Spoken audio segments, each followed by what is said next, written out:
Maybe you should do the Mr. T voice this whole podcast just to throw people. I'm like the old days.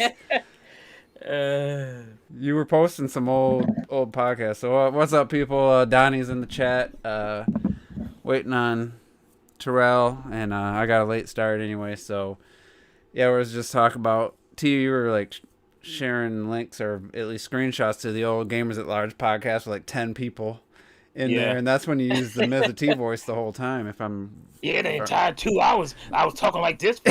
It was a lot of fun. I've gone back and watched some of those. I'm like, I don't know how you done it. That must be brutal. Multiple podcasts. Oh yeah, it wasn't until you finally did that video where you talked your normal voice, then you started doing that in all the podcasts. Yeah, it was like I remember that time when it was still such a big deal about T's face reveal and shit, and everybody was waiting like, oh, we need to see his face. What does his face look like? I mean, is it normal? It was a little shocking at first, because it's like, just like with Clock did, and who else didn't have bling on? That feels so long ago. I know, and it's like now it's like, and I'm guessing Robert's not gonna be here again. I think he's just officially off the podcast, so he. Be gone! It is to darkness that vilest creature. You're gonna have to break the news to him gently, then, Juice. I mean, he didn't even let us know. It kind of reminded me of a certain female that he knows. Didn't even let us know he wasn't going to be here the last 3 weeks. Already picking up bad habits. He just didn't show. No show, no call. Yes. Unnecessary. But yeah, so Christmas is what? 4 days? 3 days? 4 days. Well, Christmas Eve's 4 days. Christmas is 5. Yeah, Christmas is 4 days. Christmas is Saturday, right? Yeah. Yeah. So yeah, I get screwed out of a day off. Do you? I work today, and I don't have to work again until next Monday, so I'm pretty happy with that.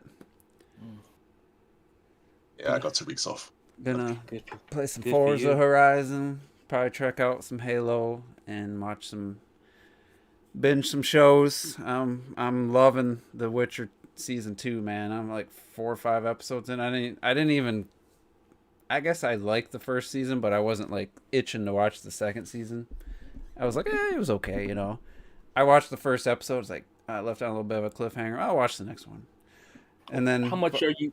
Oh, sorry. I'm full in. Like I'm totally sucked into this season. I might have to go back and rewatch the first season, see if it.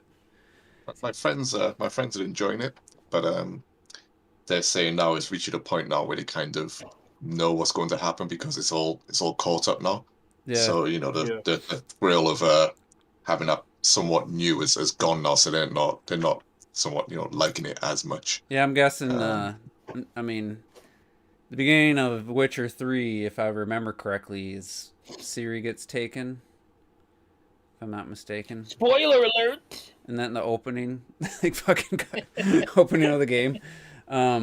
That's that's my memory, so I'm guessing that's gonna happen in this season. Yeah, I was gonna ask you because you said you didn't like the first season. I mean, I thought it was okay. I mean, I didn't hate it.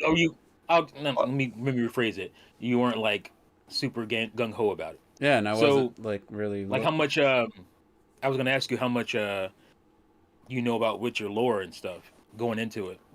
I didn't know anything other than some of the opening cinematics of Witcher 2 and Witcher 3 because I.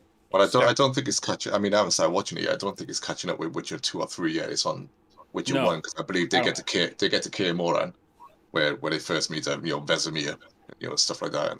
Because in the Witcher 3, he was training Ciri in the opening, and then she gets like taken or something, or ran away. Yeah, those are like flashbacks. But those are flashbacks. Yeah. Okay. Yeah.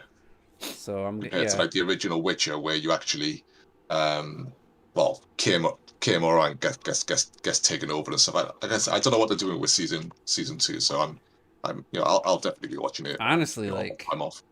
That's, I mean, about multiple shows going on, and that's the one I keep wanting to watch. So that's like when I play 2 games at once, and I'll say the one that grips me, I'll keep playing. If I start 2 games at the same time, and I started multiple new shows in the last week, and well, The Expanse only gives you, it only has 2 episodes out of the final 6, so it's not like I could binge if I wanted to.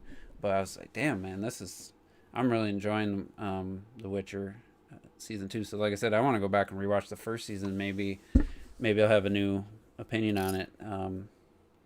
So I'll finish season 2. I'll probably go back and rewatch the first season again, because I was kind of lost. I didn't really appreciate the whole 2 timeline thing. I felt that was too confusing, and I didn't really see why it was necessary. But maybe going back to it, I'll appreciate it more, because it really threw me. And plus, I didn't know anything about the different factions and what the hell was going on. So yeah, no more Nintendo Minute. We can talk about that. But I just figured Witcher's, it's a novel first, but the video game's very popular, and I think the new season is pretty damn good. So it's definitely worth checking out. Witcher 3 is very popular. Yeah, that's true. Funny story, I own The Witcher 2. I got it for $1 on a Steam sale because The Witcher 3 had just gotten announced. Have you played it yet? I started it. I couldn't get into the combat. It was a little too in-depth. Witcher 3 is very popular. I didn't like, though, I liked it. Witcher 2 is still really flaws. good. It's one of those, I didn't know what I was getting into, and it's a nitpick for sure, but I was struggling in the first hour with the fact that everything was like a set path. So there was literally it looked like a 2-inch step, and you couldn't walk to it because the game, I thought it was more open world, and it just was very limiting with invisible walls and stuff. It's linear. It doesn't. It's not like a detriment to the game. At the end no, of the day, but that definitely was like, who's this guy? What? Full crew, let's go. Wait till you go back and listen to the beginning of this shit. Well, you always want to go back and re-listen if you missed it. You're almost fired, Robert. Yeah, we thought you were off the podcast officially. Today was the first day in ages that I slept 2 hours, man. It was great. And then I woke up and I was like, I need to do this often, because then it would be nothing. I could be on this podcast. It'd be fine.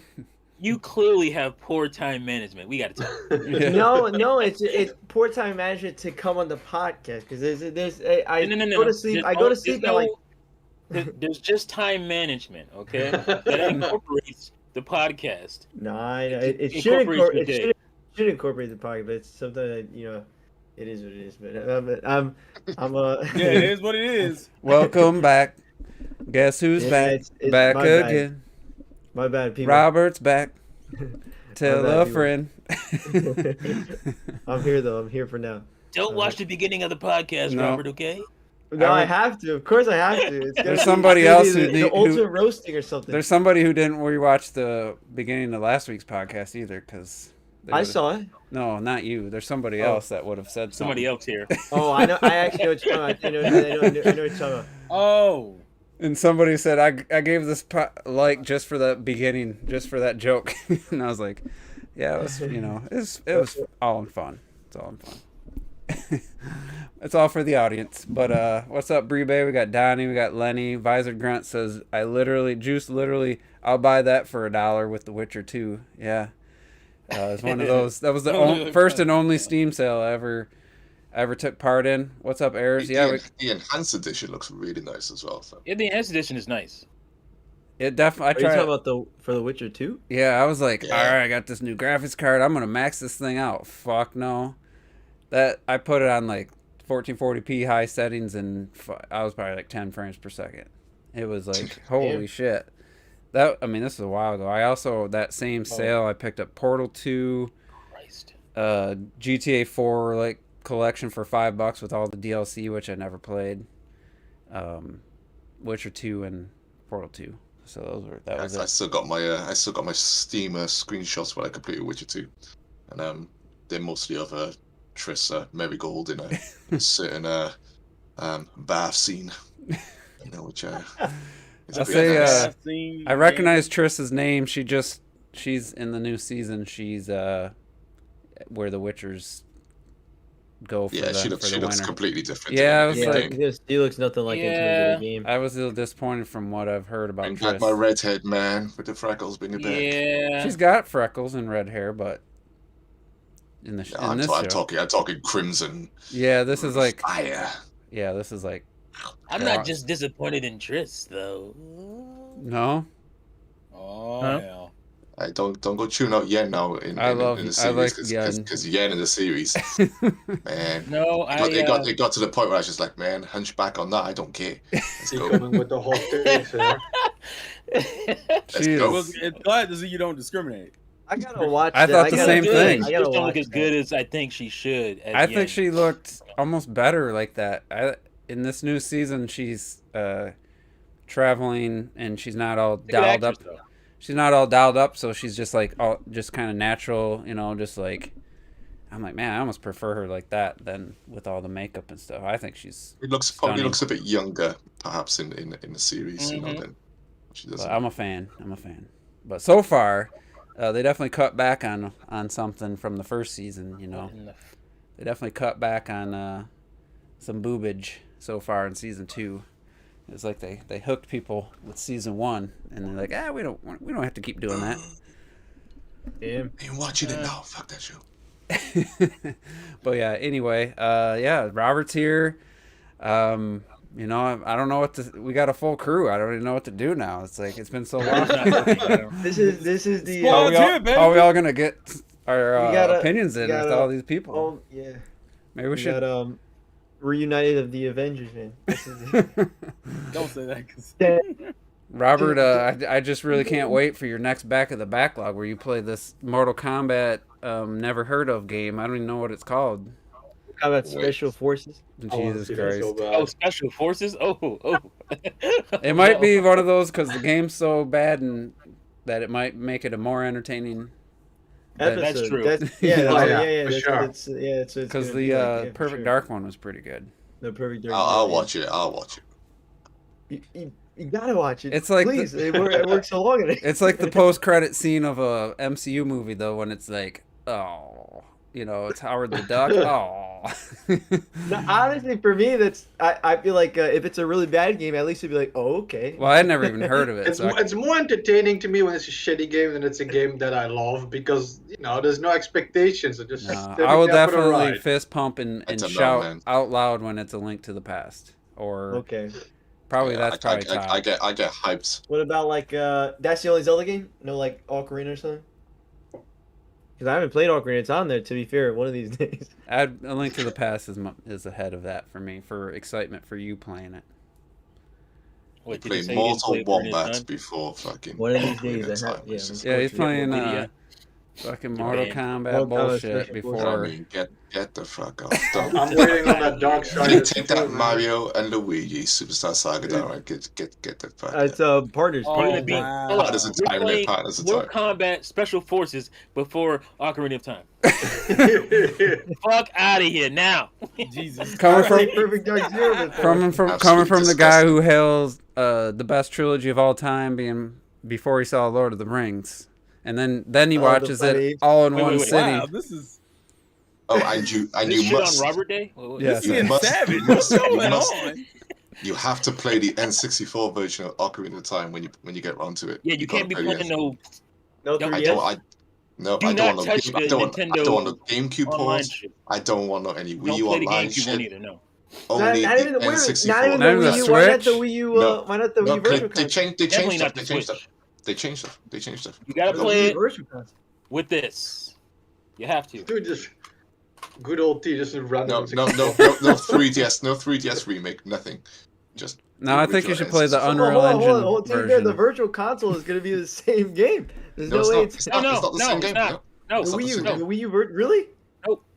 It does a control as well. They've changed the blood and all that stuff. It looks more PC-ish. No, you're not allowed. You're playing the N64 original game. Robert, you got to play the Unreal Engine version if you play it.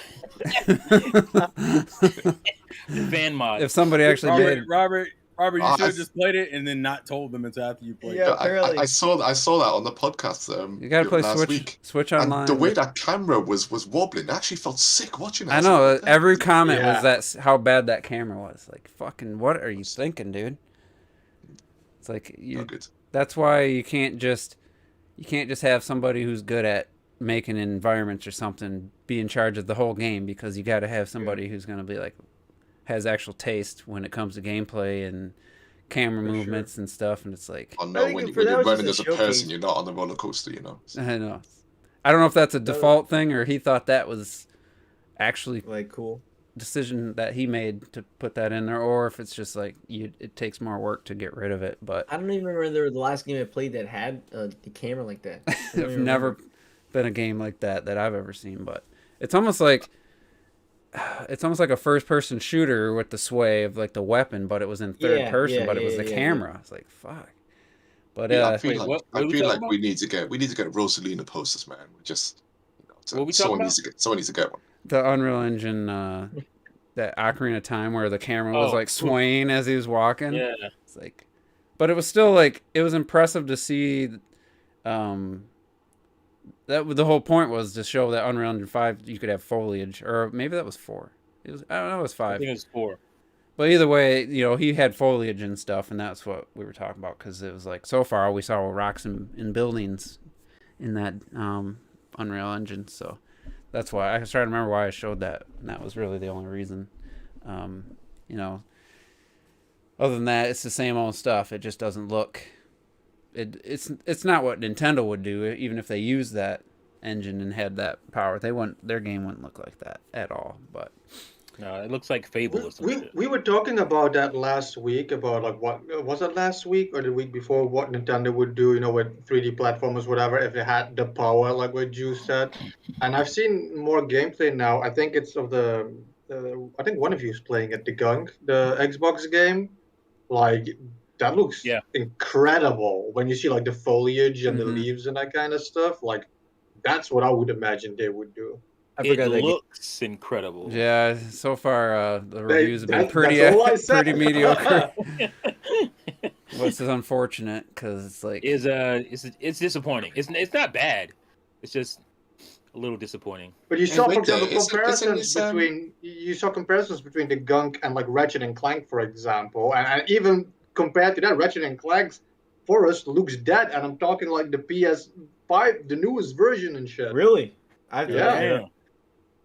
Isn't a Gunk by Image Informed the steampunk? Yeah, the Steam World. It's kind of out of their wheelhouse, but apparently the biggest issue is it's just very repetitive. There's not much like gameplay depth to it. You're just sucking. It reminds me of what's the game you played and where you had the ex Metroid guy, and Rob, you completed on your back.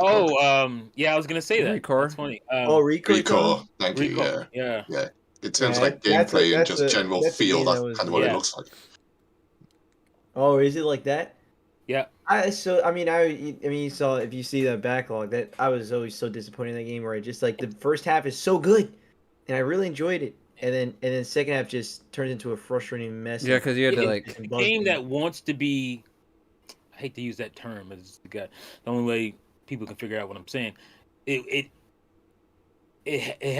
wants to be like a AAA game, but it looks like it, but once you actually get into it, you're like, oh yeah, it's not really. That's like Kena. Like, Kena looks absolutely stunning, but it's the gameplay depth. I mean, the combat, the boss fights are the saving grace. If it didn't have those boss fights, that would be probably right in the same discussion with Gunk and Recore, because the other stuff is just.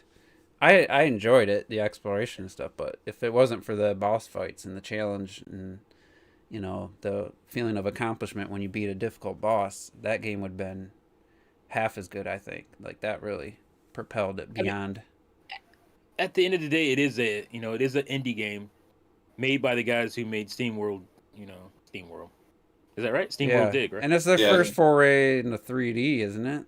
Like a 3D world. This is the first 3D game. They came from SteamWorld Heist to this. Heist, which the RPG I still haven't got around to buying yet. Me either. I do well, want. They have Quest. I bought Heist and I thought it was okay. Quest isn't what I'm talking about. Quest is the card one. Quest. What am I saying? Heist, yeah. Sorry. Yeah, that's right. So I do love the studio. I think the SteamWorld games have been fantastic, especially SteamWorld 2, which I really loved, and I did enjoy Heist on the 3DS. I haven't played it yet. Yeah. Which one? You got it.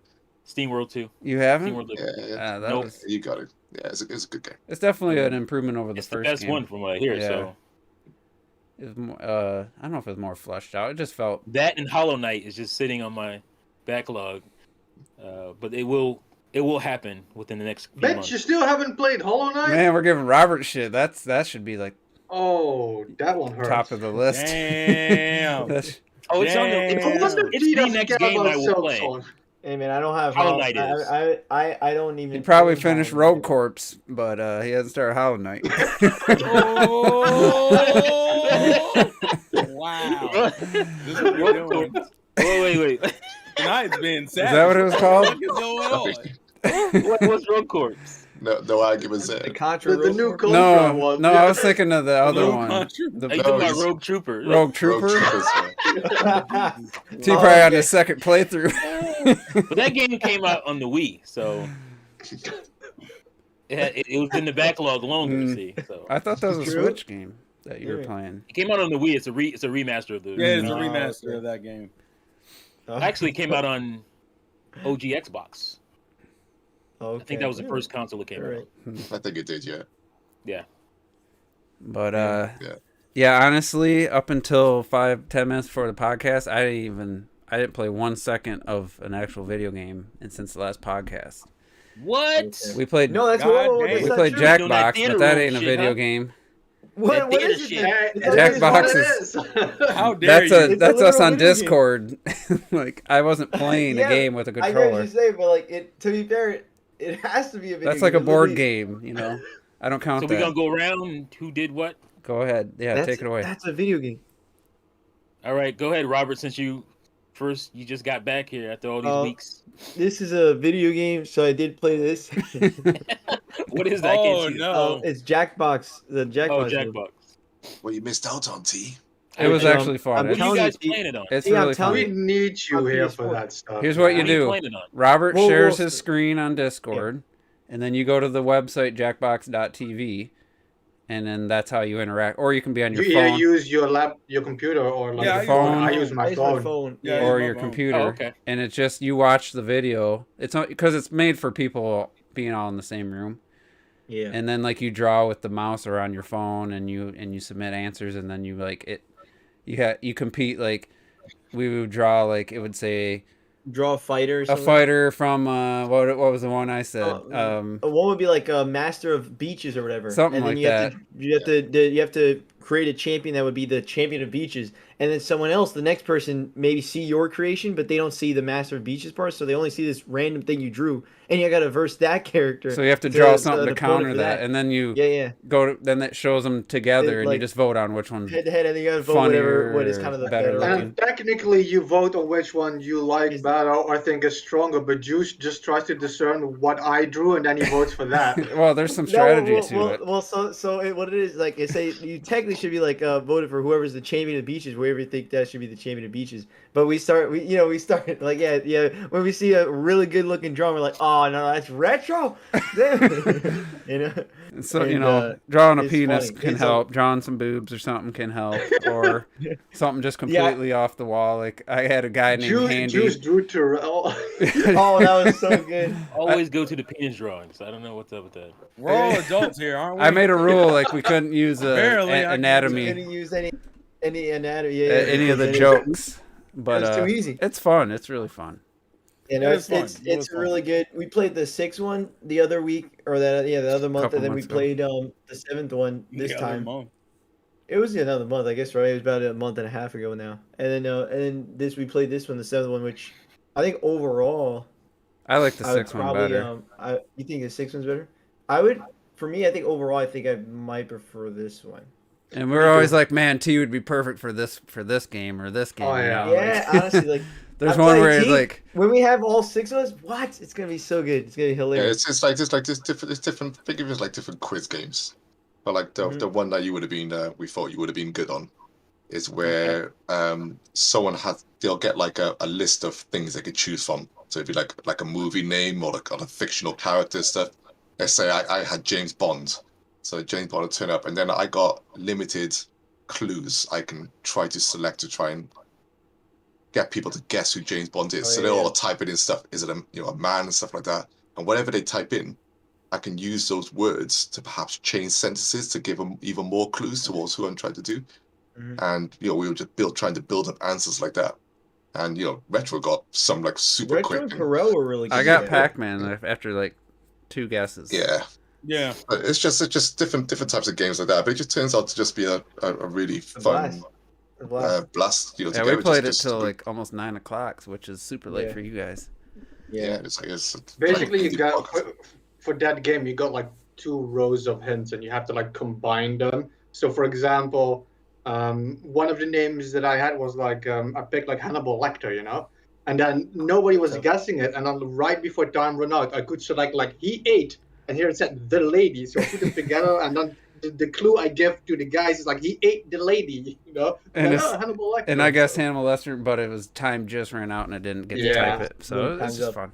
But anyway, it's a fun game. It's a fun game. Robert, it's a good game. And you probably played a lot of games since the last podcast, but just try to think in the last week or so. Yeah, I mean, like, it really just my main thing that I finished Mortal Kombat Special Forces, and so I'm just gonna be writing the script for that, and then moving on to the next one after that. But what's your current? What are you at? Currently? Right now I'm playing the game is called Blue Fire.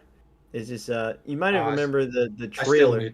I still need that. It's like I think if you see the trailer, you might remember. But it's an indie game that was on one of the indie worlds at one point, I believe. And it was like, but I got it on PC. But it's like imagine Zelda-like combat, how it, and then mixed with like apparently a little bit of Hollow Knight type stuff. Which I mean, to be fair, I haven't played Hollow Knight, but it's a 3D platform almost. So a lot of it's a 3D platform, but mixed with the combat of kind of like Zelda and the dungeons of like Zelda. And so it's a lot of fun, man. I gotta say it's a lot of fun. It's apparently not too crazy long, so I I don't know how much more I got. Partners in Time? What is that? Yeah, it's Partners in Time. Okay, good game. I like that game. Yeah, I'll play it in about 6 years, but it's good God. At least you're honest about it. But like I've been enjoying Blue Fire, and then yeah, that's what. And in terms of I have a Series X. So what date did that come out on, Blue Fire? So where are you up to? Date-wise, release date-wise. Welcome to the club. I'm a little bit behind. Are you in 2020? That's 2021, ain't it? That's 2022. I mean, wait. You're in the future. 2021 though. This is 2021. Yeah. Blue Fire. It's like I hope to say it's February, but I think it's January. No. Because this time last year you were about 6 months behind. February 4th. I'll be honest with you. I've been slacking in terms of. I'll be honest with you. Completely honest. Yeah, February 4th. Not surprised. You're not still distracted by that certain situation, are you? Not necessarily. Damn, But it's just not necessarily. Not necessarily. But just that's what's kind of slowed me down. That's kind of slowed me down. I'll be honest with you. I'll be completely honest. That's what slowed me down because I've been there. And then so I'll be honest with you. Let's say I'll just say I stopped playing games for about a year at a certain point, and and it was sad when I realized that happened. That's what I'm saying. So that's why I really tried not to. So that's why it was a bit of a bump in the road in the last month. But then. The only time I've been out of games, was when I went traveling for the year, and even then I still took my Game Boy Advance with me. So I was like just still playing games, but. It's like I was still playing games, but I just. I just started. Procrastination time that I've done is too much. Just starting my little renovation remodel in my theater room 2 weeks ago. Like I barely touched anything, because it's I just want to get it done. Sure. I don't want it to linger. Yeah. I don't like to leave projects hanging. A job like that you're doing, it would take me 2 lifetimes, I think. Yeah, it's impressive. It'd be like a family project. I'd die and then pass it on to my kids. Well, luckily I had like 5 days off of work in that 2-week period, so otherwise I wouldn't be done. Because like it's a lot more work. And Robert got the Series X. He didn't even tell us, man. Maybe one of us wanted one. You should have. Hey, man, one of you guys, I'll get one for you. Well, I mean, it was a bundle. I don't think you guys would have wanted to pay for one of the bundle ones, but what did it come with? It was at GameStop. It came with kind of a bunch of shit. It didn't come with. You had to also pay for. You get an Elite controller. Fuck you when you're right from technicality. Did you get an Elite controller? No. It comes so it's just the console. Then it was a $50 GameStop gift card, which so I got that and stuff. So like $50 GameStop gift card and what's it called? Headset? Anything? No, it was the 3 months of Game Pass that one, and then it came with 3 games. It was Far Cry 6, Call of Duty Vanguard, and NBA 2K22. So to be fair, it's all games that I wanted to pick up. Ripped off. I don't think so. I got 3 months of Far Game Cry Pass 6 is probably $20 right now. Oh, shut the fuck up, T. No, but I saw that Game Pass, but I was looking up. Welcome to next gen. They had it now, but admittedly, like it was that, and to be honest, it was literal games I was going to buy anyway. So I was kind of like. Far Cry 6 is $24.99 right now. That's what they marked it at, though. Okay. On the bundle, they actually marked it at what it was currently. So it's not like they good. marked it at 60. So I was like, all right, because even NBA they had it at like 30 or something. I was like, that ain't bad then. Right. If they were to charge you 70 for every game, then you've no. And so that's why like it was essentially like if I was buying them at the day what they were currently, which is only like a week and a half ago. So I was like, all right. I was on my way back from home, and I literally saw the bundle, and I'm like, I have the money for it. I don't know the next time. It's so tough to get these for some reason out of nowhere because now you got to get Walmart Plus, you got to get Amazon Prime, you have to have all these subscription services to have a chance to get one. And I'm like, what happened to just getting one? So I was like, I'm gonna just get this bundle. I'm gonna see if I can. And I looked, and it was still in stock. I went add the cart. I did my thing. The payment wasn't working. I'm like, what's going on? I'm like, and you know how it's like you're typing really quick, and then all of a sudden it's like, you didn't type in your address right. I'm like, shit. And it's like, you didn't type into this thing. Oh my god, I'm sorry. And then and then you're like, oh, something else. I'm like, all right, let me just do PayPal. And I type in the wrong thing for PayPal. I'm like, what is wrong with me? All right, back to the card. And then I managed to add it to card, do it, and then it actually went through. I was like, that's not gonna go through. That was too long. There's no way. But I guess it worked. And then I hope it worked. I hope GameStop's gonna barge in one day. Hey, so that's Give me your shit. The struggle is real. Like even Microsoft is having to like send dev kits to tournaments because they don't have enough consoles. Well, really? The first thing I did was I just downloaded the Halo Infinite multiplayer, and I played a few matches of that. I'm like, that's fun. Couldn't play this on PC, but it's all right. It's fun. Jesus Christ! You're like Terrell. You're gonna be playing all these games on PC after you got the Series X, just like he was gonna play his OLED in docked only. Well, that's why. Like, the whole thing is that for me, like, my big thing about thrown under the bus tonight. My big thing with the Series X is, I've always said that it's about the backwards compatibility for me, So that's why, I mean, now I know it's like cool. Now I have it for sure, and I'll have it for the backwards compatibility, and that's it. I'm good. But I mean, for now, regardless, like I said, I was going to play Vanguard anyway, and I always wanted to get an NBA for this generation, So I was going to get one anyway, and then for NBA I booted it up, and I always like to do the seasons, and I think I'm like with T. I know T likes to do those seasons too. Like you play a season through, and they definitely have a lot of options in terms of teams and stuff, and you're able to create a team, and then you're able to put like the team's logo. So I would go on the community, and people people like have a bunch of random photos. I saw some random guy pose with some other random guy. I guess someone uploaded a photo. I'm like, I'm taking this guy's photo, and that's gonna be my logo. Some dude smiling at some other dude, and I'm taking that photo. And so I use that as my team logo and stuff. And it's pretty funny that I made myself I made because the other ones from a few years ago, you weren't allowed to make like a 99 overall player, like a really damn amazing player. But you could in this one. I was like, oh, it's like NBA 2K8 again. I love NBA 2K8. So, but you still can't make them look like deformed, which is a shame because that's what I like, to make them really look fucked up. Big but you can't do that. Running down the fucking basketball court. I swear, one of these days I'm gonna make a video on it. It's so good, but I had.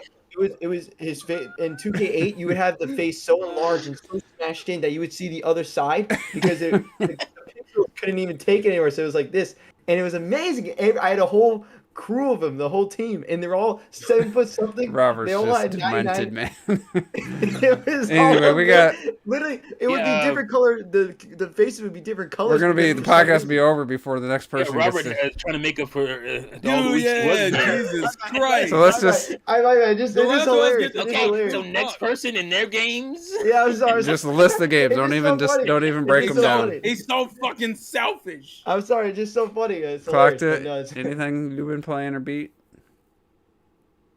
Dogs a bit. So just threw me so much.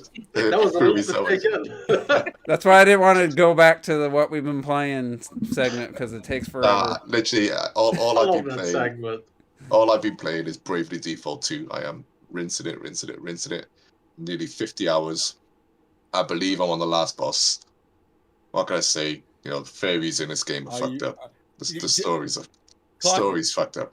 Fuck, are you sure you're on the last boss? Yeah, exactly. I'm waiting. But yeah. So we'll see. But that's literally all I'm playing. I'm just trying to complete it so I can move on to other stuff. Yeah. How about you, I'm enjoying it. I've been playing pretty much the same stuff. I started playing last week, so like Forza, Halo. Actually, I guess the Gunk is new. I was hoping Robert would be here because I started this game. Oh, really? Oh, nice. Surprisingly, I started that today. Okay, it's not bad. I have it downloaded. I think you'd enjoy it. I've had it downloaded all year, pretty much. Well, since I got the PS5. I'm a bitch, so I went and bought one of these. If you could see it. A Switch Lite? Switch Lite? A Pokemon. Oh, really? Yeah, the Pokemon. The one I was like, oh, that is sexy. Look at that. Look at that back. You can see that in use it? Got a nice so I had to get one of them, and it's probably just gonna sit in the box. I ain't gonna. Wow. If it was easier to like transfer back and forth, go back and forth, if it was smoother, if I could play that here and then like leave my others. Well, you don't want to leave your Switch docked because unless you unplug it, because that's gonna kill your battery. Gonna bundle it with Balan Wonderworld. No one Balan? No, I'm not playing that ever. Probably. I'm gonna play that pretty soon, hopefully. Balan's gonna sit for a decade or so in a box. If I remember correctly, according to Retro, the game is amazing. So you know. Yeah, it's better than Odyssey. Amazing, but I like it. Yeah. But funnily enough, I'm the one who wants to play it because I played the demo. I still don't have the game. T somehow hates it. He bought 3 fucking copies. No, he didn't hate it. Remember, and I'm not playing either one of them motherfuckers. He didn't hate the demo. I don't know. I remember he said he didn't hate the demo. You thought it was okay. The demo, remember? The demo, yeah. He doesn't want to remember that. I do. I remember that. I wouldn't want to. No, here's the thing. I was like, oh, there's a lot of potential here. But they didn't achieve that potential, clearly. So that's why, I dogged it. But I also got this. I don't know if you can see this or not, but well, let's go. New Dreamcast game called Dolphin Blue. New? And, I've heard about that. Huh? So I've heard about it. I haven't looked into it too much. I was going to ask if anybody knows if this is an actual new game or is it like a port from somewhere, or I have to look it up, I guess. But yeah, I don't remember. It looks awesome, so looking forward to playing that. Just came in today, so yeah, that's it. Well, talking about Yuji Slacker, just quickly. I think he had a story. Wow. You call him Yuji Slacker? Yeah, Yuji Slacker. Yeah. Well, damn, son. Yeah, a story came out today from Nintendo Life. Like a former developer who worked at Sega. I can't remember the guy's name. They work on a game called Geist Force. It was meant to have been a launch title for the Dreamcast. Basically, the Sega's version of Star Fox, pretty much. And then the story came out that Yuji Naka went to the US, saw what they were doing, had it closed down, Geist Force? stole the engineers What the fuck? so he could use them for his own game. You know, to use it for Sonic Adventure stuff, and then that game got cancelled and closed down. And that guy, the developer, left Sega, joined Microsoft, and helped them with the original Xbox and stuff like that. I think it's just another story of your Sega and Sega Japan and Sega America back then just being. He was, crazy. you know, he's definitely gone on a few pegs for me. The story that really annoyed me was that they were working on that Sonic for Saturn. What was it called? Sonic Extreme. Extreme, Yeah. And they wanted to use the Knights engine, and he got so pissy about it, he threatened to leave the company if they used it. I was like, what kind of shit is that? Yeah. So I don't know. Yeah. I think this was a definitely similar. going down a few notches in my. This was a similar thing. I think it was. Yeah, Sega definitely was their own demise, I think. You know, it didn't hurt that Sony came in and was just blew up, with their huge sales of the PS1. They allowed that shit to happen, though. Yeah, but if Sega had been on point, I don't think it would have happened as much. It's as bad. Well, let's see. So we got a first timer in here, Eric Johnson. So it came from a home theater compadre that we know. And he's been out of gaming for years. Would love suggestions on good action hack and slash. Good, that's a good one for Clocked It and T. Action hack and slash shooter or RPG, preferably something on the Series X side. Hack and slash. I mean, Streets of Rage considered hack and slash? No, that's a beat 'em. That's a beat 'em up.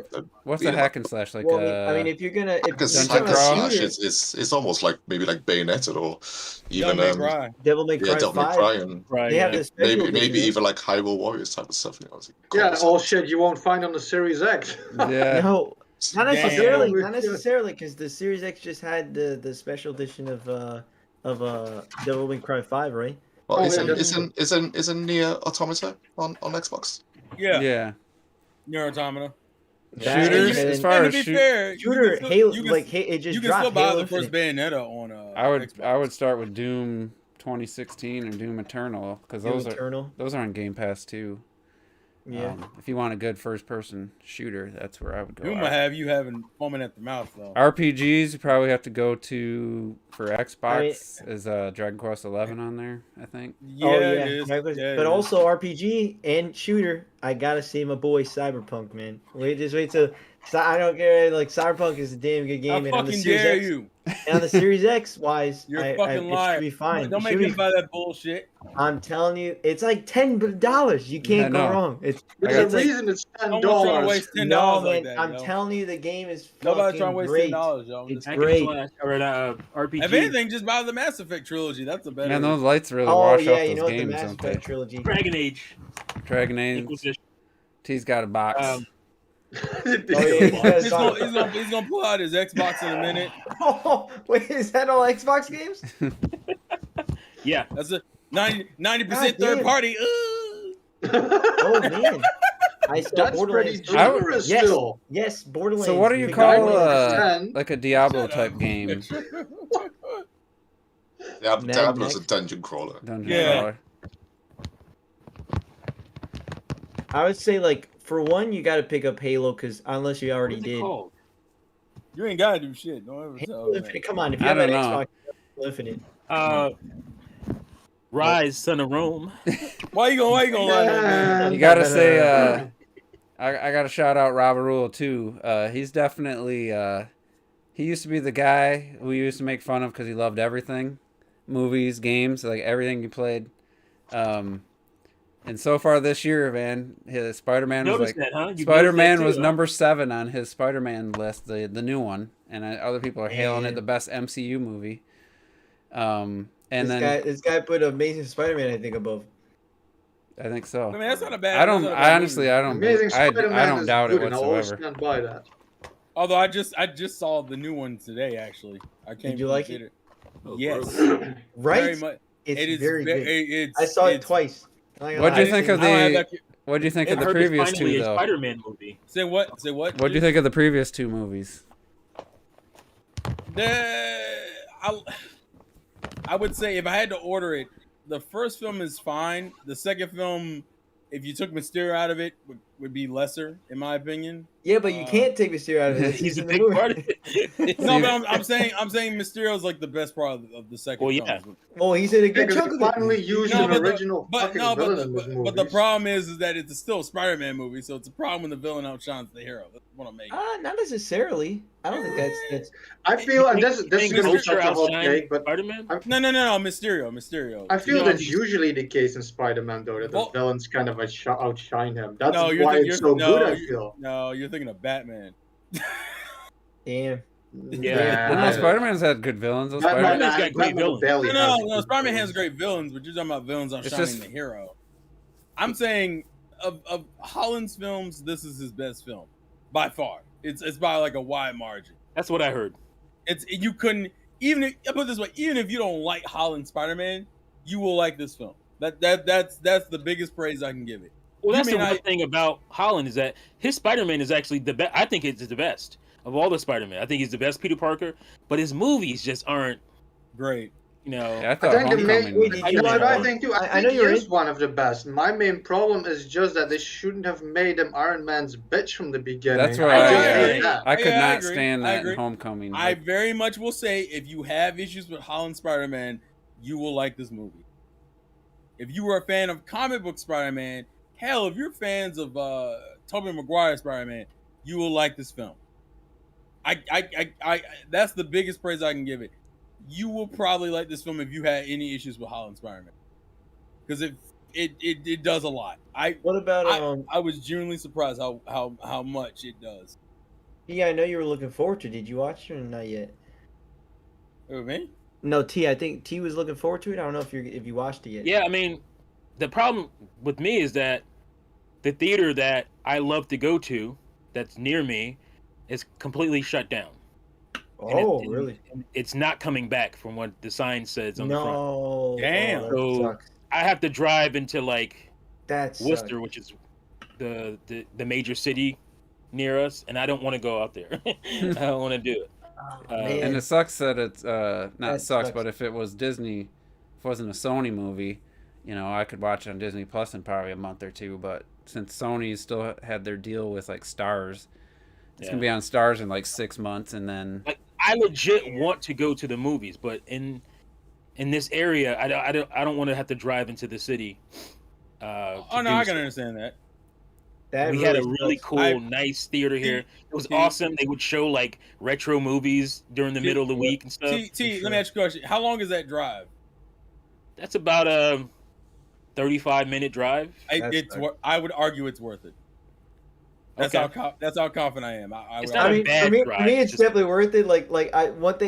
I was there Thursday at 3 p.m. and I cried like 4 times. People, listen. I didn't cry. No offense, I can't go off Robert. I can't go off any of your opinions. No, you cried at Planet of the Apes. I'm sitting there let me be really? fair. This movie's. I didn't. Juice. Oh, yeah. This thing is cool. I didn't cry at the film, but I could definitely see it being justified. Especially if you're a Spider-Man fan in general. Well, if you're an MC, but especially if you love the MCU Spider-Man. There was nothing about. I wouldn't say that. There was nothing in Endgame Endgame that because I don't want spoilers to hit me. So I'm definitely gonna watch it this week.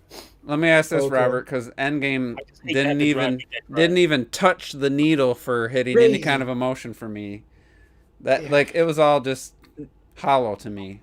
Watching That's madness. Endgame. So how does Spider-Man relate to Endgame for you as far as like that stuff, like hitting you? Well, there's different types of sadnesses you'll get in this one compared to the Endgame, specifically like the heroes itself. Well, everybody showed up. That was kind of emotional. What? Yes, dude. I was I didn't cry, but I was like, I got the feels. Yeah, exactly. There are certain moments that'll hit you, but I'll say don't go by Robert's claim that if you like MCU Spider-Man, you'll like this. No, if you don't, I think so. Just because I've liked the ever since Civil War, I've liked Tom. Did you watch the original trilogy? Yeah, no, I did. I've watched all of them, but it's been, if I'm being honest, it's been so long that I have to rewatch them because I don't remember. Yeah, but I say, like I said, if you're a bigger Spider-Man fan, like if you watched all the Raimi films, even the Amazing Spider-Man, if you watched all those films, I've seen them all. This will hit harder for you than if you've only seen Holland. Like it's a yeah, very no, good... well, yeah, I mean, yeah, that's for sure, but it just like I remember watching Spider-Man 3 in theaters, but how old was I then? Fucking 9? I don't even know. Like I don't. What when did that movie come out? 2008. Which one? Spider-Man 3. I think it was 6 or 7. 2006 or 7. Because I do remember literally seeing that in theaters. I was like 13, 14. Because the first one came out in 2002 and the second one was 2004. I remember being disappointed though somehow as a 7-year-old. Yeah.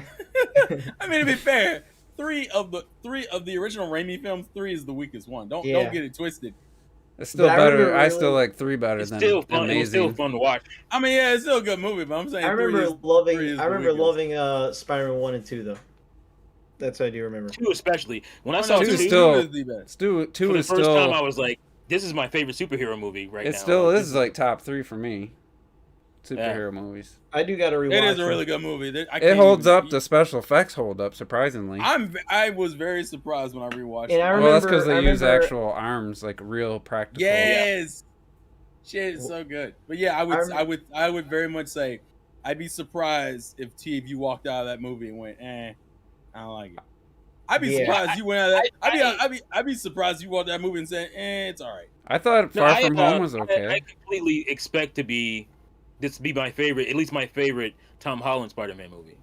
That's the only problem. It's too fresh in my mind for me to rank it with the other ones. But it's easily the best Holland. Well, for me, it's the best one. It definitely is the best one. Buddy, you can't. Best one out of the 3, I think. Oh, so. Okay, all right, that's fine. I expect it to be my favorite since Spider-Man 2.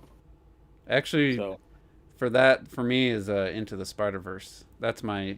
Into the Spider-Verse is I'm teeter-tottering between that being my favorite Spider-Man movie. It's like it's right there with Spider-Man 2 for me. I would agree to be honest. And the more I watch it, the more I like it. Like I've watched it like 4 or 5 times now, and it's just better each time. I would say Into the Spider-Verse. It's very good. I remember it's top 3, liking it maybe better than Homecoming and Far From Home. Well, but honestly, I thought Homecoming was like a D+, C-. What? Oh that my! movie was absolutely. I think Homecoming as an overall film is better than Far From Home. It was almost unwatchable for me at times. Really? Damn. I wanted to turn it off.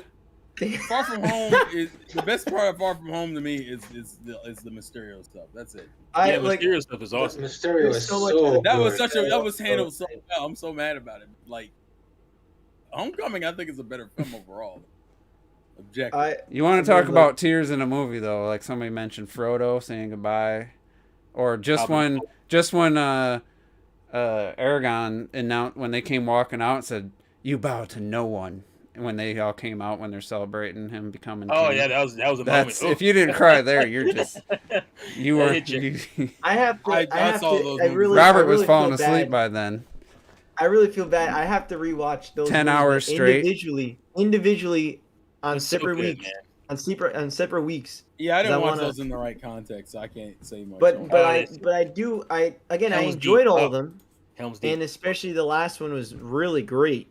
But like I can't even watch. I wouldn't even want to watch all 3 back to back to back. I did. Yeah, but I didn't think about it. It was just they're playing in theaters. And that was your first time. Like, Jesus. I try to remember the first time I watched Fellowship. I was like so lost with all the characters. I mean, I had read the books years before, but it's just like it didn't suck. It was a bad idea what you done, Rob. Bad idea. Come on, though. How can you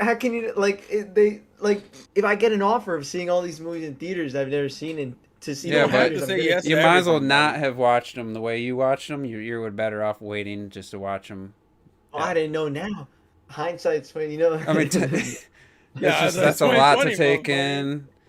That's a lot to take in one sitting. It is. No, trust me, it is. Like, it literally, I got there in the morning and I left late at night. It was like, holy shit. Why did you do that? That is a lot. I literally, I think I called out I used to work at like a Sam's Club, and I think I called out of work or something like that. Or no, I forget, but I parked in that parking lot, and then I went to New York to see the movies. It was just funny, and it was just like. And since there's another home theater enthusiast, he said our people are dead inside if you didn't cry at Endgame. I'm to the point. I'm so anti MCU at this point. When I see a home theater enthusiast who's like all in on the MCU, I'm just like, I'm just like, it like hurts me. That but to be fair, moments I would say the ending. Probably. What? Probably the ending. It was when that forced moment when all the women all of a sudden happened to be in one spot, and then that is still like 20 seconds. And then Captain Marvel like a came and grabbed it. I thought the sad part. I thought people would have cried. I thought people would have cried when Tony died. That's what. With Tony, yeah, come on, man. That's a really obvious moment. Every single person had tears when I. Nah, man. I Mr. Stark. It was ruined by Mr. Stark. That was good riddance. The only problem I have with Tony Stark. Good riddance. The only thing I have about Tony Stark is that Tony Stark was a better character in Avengers than he was in his own film. That's my problem with Tony Stark. Yeah. Tony has one good film. He has the first film. The first one. The first Iron Man is when I started not liking Iron Man. Everything else is a drop. It was only one Iron Man film. What are you talking about? When Age of Ultron started, and Tony's like on screen when they zoom out, show him in the suit. He's doing all this stuff. He's attacking, and they just show him calmly, just quipping one-liners constantly. I was like, that's when I decided I hated Tony Stark, and he really never recovered from me in the MCU. But that was mostly Josh Whedon. Yeah, but even like I don't know, like again, I know you don't love Civil War, but I love Civil War a lot. And then Endgame and Infinity War, I both love both of them. And I like Civil War. I used to not even care for Iron Man. I like Iron Man, yeah. I just don't like Tony Stark. I don't like asshole characters. Tony Stark is a dick. The only time He's like that in the only time I actually love them, and that's almost one of my favorite scenes out of all the MCU movies. Is that moment when I think Captain America goes to his house. It's like, dude, we need to like change this shit up. And Tony Stark is like, dude, we can't fuck with this shit, because he has like this whole family he built up and stuff. He's like done with everything. They're trying to convince him. And he's telling people how dangerous it is to fuck with shit. That's fucking amazing scene. If I made Channel Jeff Goldblum, if I made Channel Jeff Goldblum, we're gonna talk about games and our game podcast. All right, let's talk about a very hot topic. It seems gamers are actually stepped up to the plate here against something that's I don't even know what NFTs and what is it? NTF? I have no idea what that is. A non-fungible token. So I've heard about them all the time. Gamers are rejecting it, and I'd love to see it. Apparently, Ubisoft tried to start one. They pulled the ad. They made it unlisted on their YouTube channel, and only 10 people invested. Over the weekend, out of I'm guessing they're hoping millions of people would have taken place, and then other companies had to completely change their strategies and say, no, we're taking them out of our game, or we're not going to do this. And I gotta say props to the gaming community for being smart. And here's the thing with the NFTs: if you are against art theft or against scams or all that kind of stuff, the NFT stuff is such a vocal minority that I don't even understand how game companies came up with. Yeah, we should all do this stuff. I don't even understand all these companies started doing NFT shit and the games, and I'm like. You understand that the majority of people are against this stuff, against what it stands for when it comes to the planet or to the essence of what it is and that kind of stuff. It's the dumbest fucking thing ever. And when you see all these companies that started doing that stuff, I'm like, I don't think you've been paying attention enough. And so I'm glad that they're starting to step back on that stuff. It's the dumbest fucking trend that's going on. I haven't paid too much attention, but some other smarter people than me, I've read some of their thoughts on it, and it does sound pyramid scammy, and just just sounds like a very greedy, short term, let's try to make some money bullshit. And I think they thought gamers were suckers and were just going to, jump on and I forget what gamers will still be suckers. They'll get them somewhere. Yeah, they'll get them in other ways. They'll fucking get them somewhere. Not in this way, so. For now, though, I don't know. I think if you So that's what I incorporate it in, I would tell you, if you incorporate it into sports games, it'll go by. I never Sports games, you could do anything underestimate with. the You could stupidity do of anything in sports gamers games. throw money at shit. I'll never the thing is, underestimate. the people have been, the industry has been preparing for this for a while now. They kind of all went in at the same time because I think there's actually 2 games released out at the moment that are full NFT games, full blockchain games, and the fact that they've managed to actually build these games, make them, create them and advertise them, try and get people to get into this shit already. It's obviously been something that's been planned for at least a few years. And if Ubisoft are going to try, they're not going to give up straight away. You know what they're like. Ubisoft, I they're think they're whores. probably already Okay. given up. From what it sounds like, I think they're probably, it'll be dead before the new year. I think, from what it sounds like, how it started, unless they really. Let's hope so, but yeah, I don't know. I don't think so personally. I think it's only gonna get bigger with I don't know. like the metaverse and shit. Well, the thing is, it's been like going on for like at least 2 years now in the art community. That's where it started, all that Yeah, the stuff. It's just seeping into the gaming, so it will catch up. Like it's like Juice said, like people are not, they don't care. They don't want this stuff because it's a nothing. It's a nothing. It's nothing. Like there's People have been nothing taking to their it. people have been taking their whole entire portfolios off Deviant Art and stuff like that because Yeah. they basically NFT versions of their artwork. Stuff like this. Just people, just Insane. it's big. I find it mind-boggling how you can just take something, and You're supposed to not be able to. and sell it somehow, and just take it, and it's obviously caught a lot, especially it's obviously caught a lot of governments by surprise, because I saw I was watching you guys had someone in your, what do you call it, your Senate, your Congress, Congress, yeah. explaining it, They're still behind on shit. Like, explaining it it's to taken them, 10, 20 years to even get to this shit. saying why is this important, why do we need to care about it? And then when they broke it down, they were like, holy shit, it could affect absolutely fucking everything. I mean, they still need to crack down on these fucking fake gurus online, these gambling gurus and people making all these like what do you call it? They sell these courses Mhm. Yes. Okay. so you can make money, and it's all pyramid scheme bullshit. And for some reason, it's able to get through because there's no specific laws against this type of thing. So that's what happens. They'll come up with something that's a little bit different than the last thing that was illegal. Oh, one of You know, my and you're playing whack-a-mole at that point. It's just like, yeah, because they try to go after the people, and it's like it's just something else pops up. And yeah, a close friend of mine back in the day, he got roped in. It was what was the basis of it? It was like you get in this group and it's like, oh, this person's like a plumber. If you need help, he's in in your network, and if you're at a certain point, then you just you have access to all these people, and you can.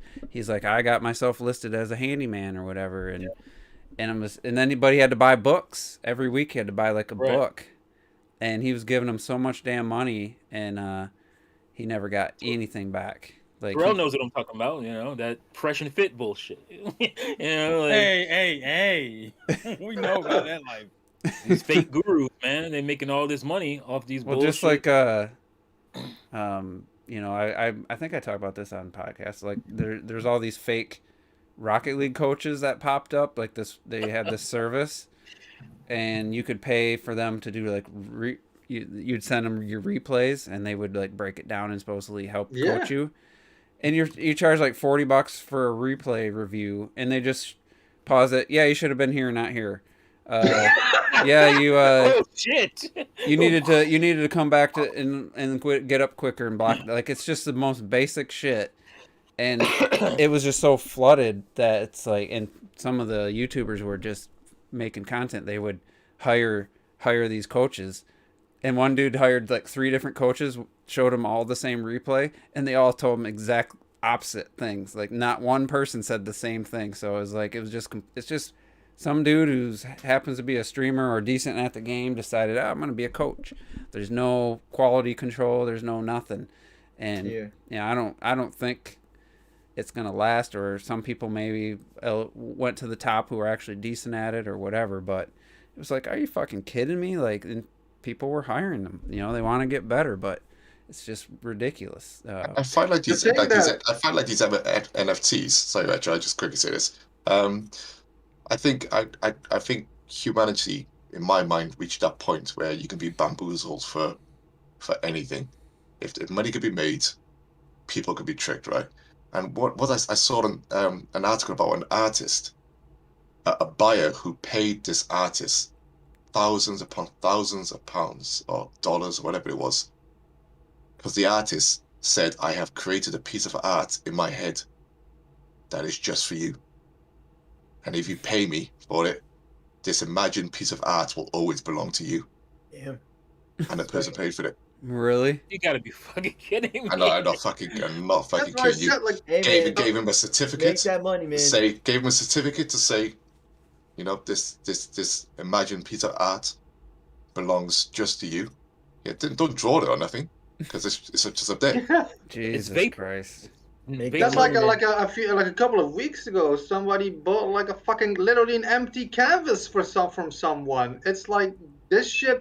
Like, as an artist, that shit just bothers the fuck out of me. So that's then the same thing with the NFTs, because you have like a digital image that I always love the joke of people just copy paste. Like, those are the best fucking memes ever. But like, it bothers the shit out of me when you have somebody who pays like fucking 10K for a digital image that has something deep in the code because they want it to be unique. Even though you could just copy paste the fucking image, but you can commission real life artists for like a tenth of a percentage. Yeah, I actually want to do that and get an actual physical unique piece sent to your home that you custom ask somebody to make. Like, you can get real if you want it to be unique. Do that. Have somebody paint a physical piece, have it at your home, and you have an actual unique piece. So it bothers me that people who now aren't actually making art. I've got I this like great using piece. it.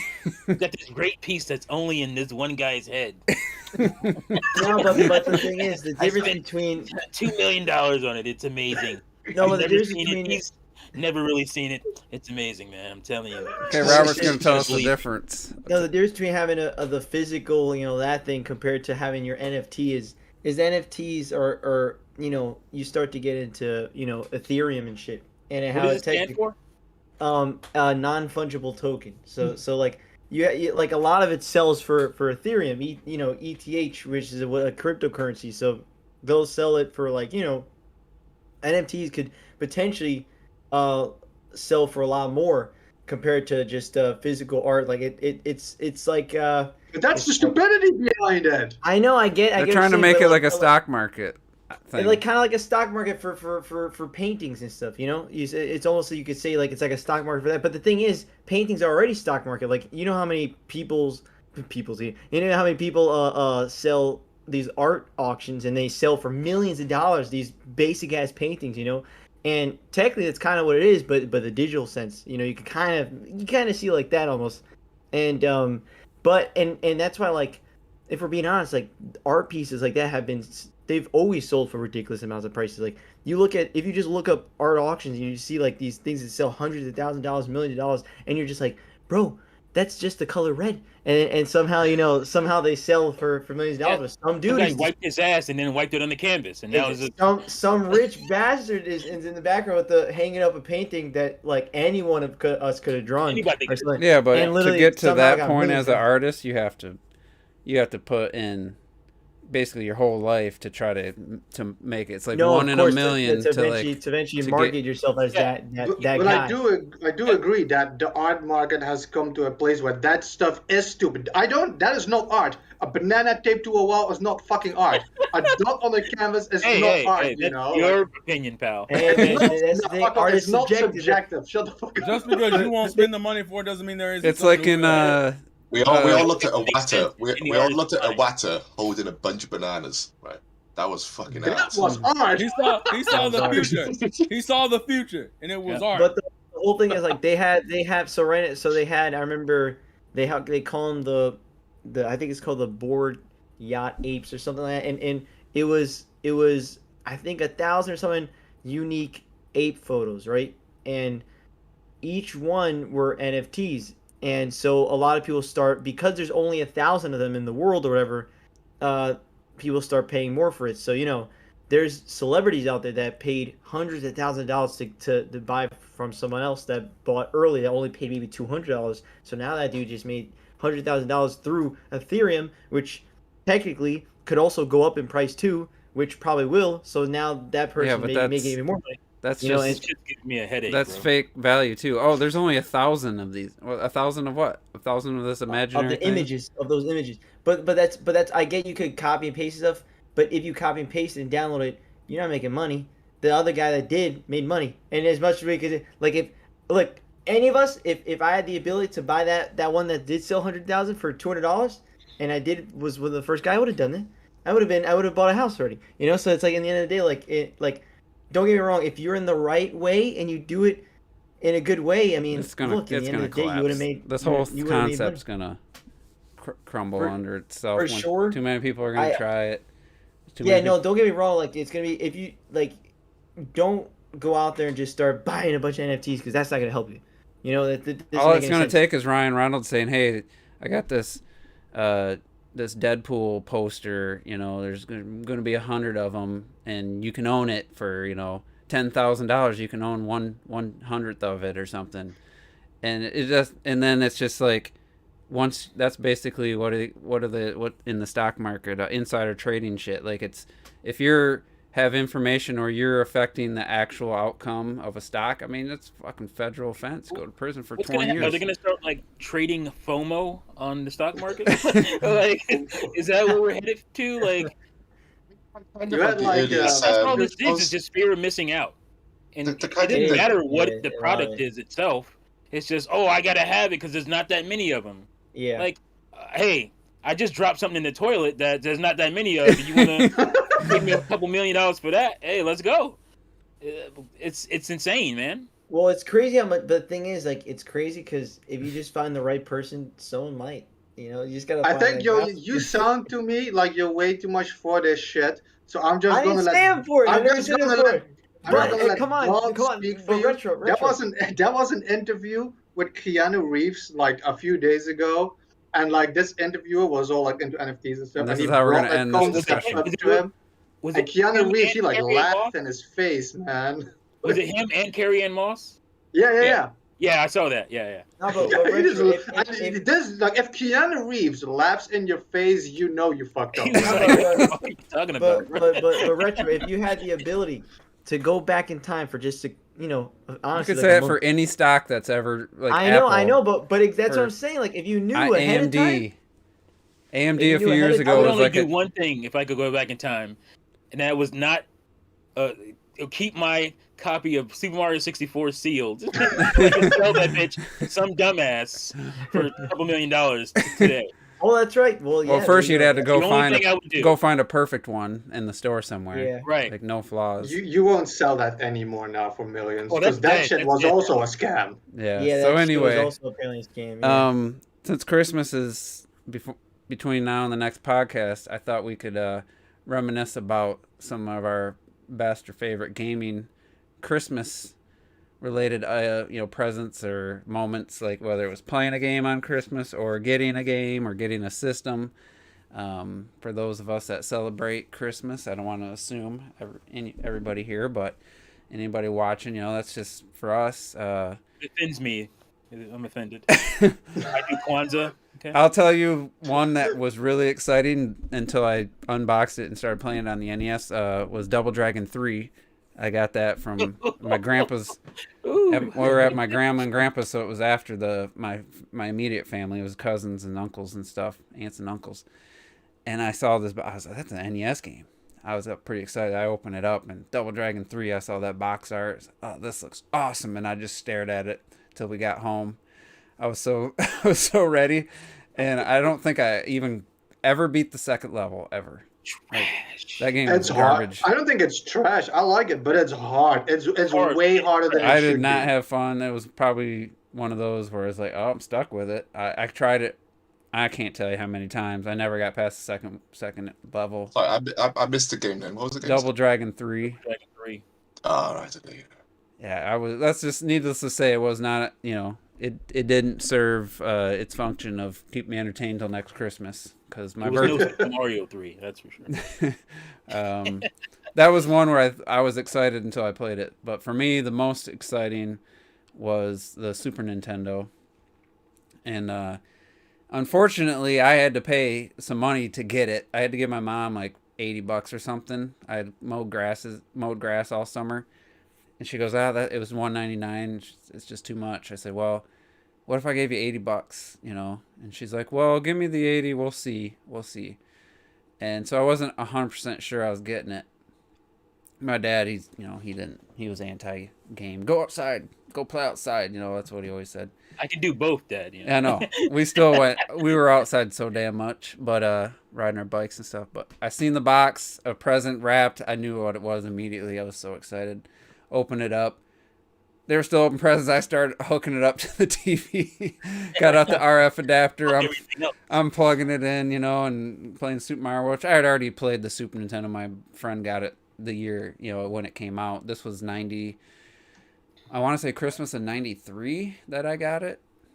And that was definitely the best video game, best present probably I ever got because I was so thrilled. So anybody else? I know we did this probably last year. I mean, I know Terrell I think yours was the DS or something.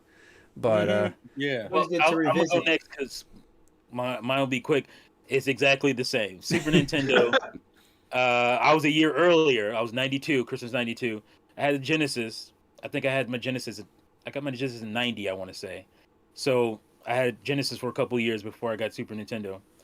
And I just remember that same thing, that oblong box under the tree. Because my cousin had one a year earlier, which pissed me off. And I just remember seeing the commercials with Mario World and seeing that giant bullet bill and thinking that was just like, oh man, the graphics are amazing. How are they going to get any better than this? And just, getting those dog bone controllers and going to town on Mario. What else did I have? Going to town on Mario. Going to town on Mario World. And I had only had one other game. I want to say it was Ultraman or something. Something that wasn't very good. Man, I played that game way more. I forced myself to try and like it, but no, that was trash, man. What, Ultraman? Yeah. Oh. Super Nintendo is garbage. Yeah. Yeah. No, I still have it in my closet. That one. Oh, yeah. So, because me and Juice are the grandpas in the podcast, our favorite Christmas is the same thing, the Super Nintendo.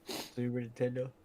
For me, it was like the N64, and that's because when it came out, I was a lot younger, and like me and my brother, we both got the N64. Like it was a co-ownership when we got it, but like man, that box was massive, and on top of that, we got a game with it, and you could see through the paper, like Mario with the wings on the cap and stuff. We went crazy on that paper. We like played that shit like the entire like Christmas days and stuff. What was the little slot in the back of the box? It was an open. I remember like this Which open box? area. What box? Which one? N64. Wasn't it to show the serial number? Okay.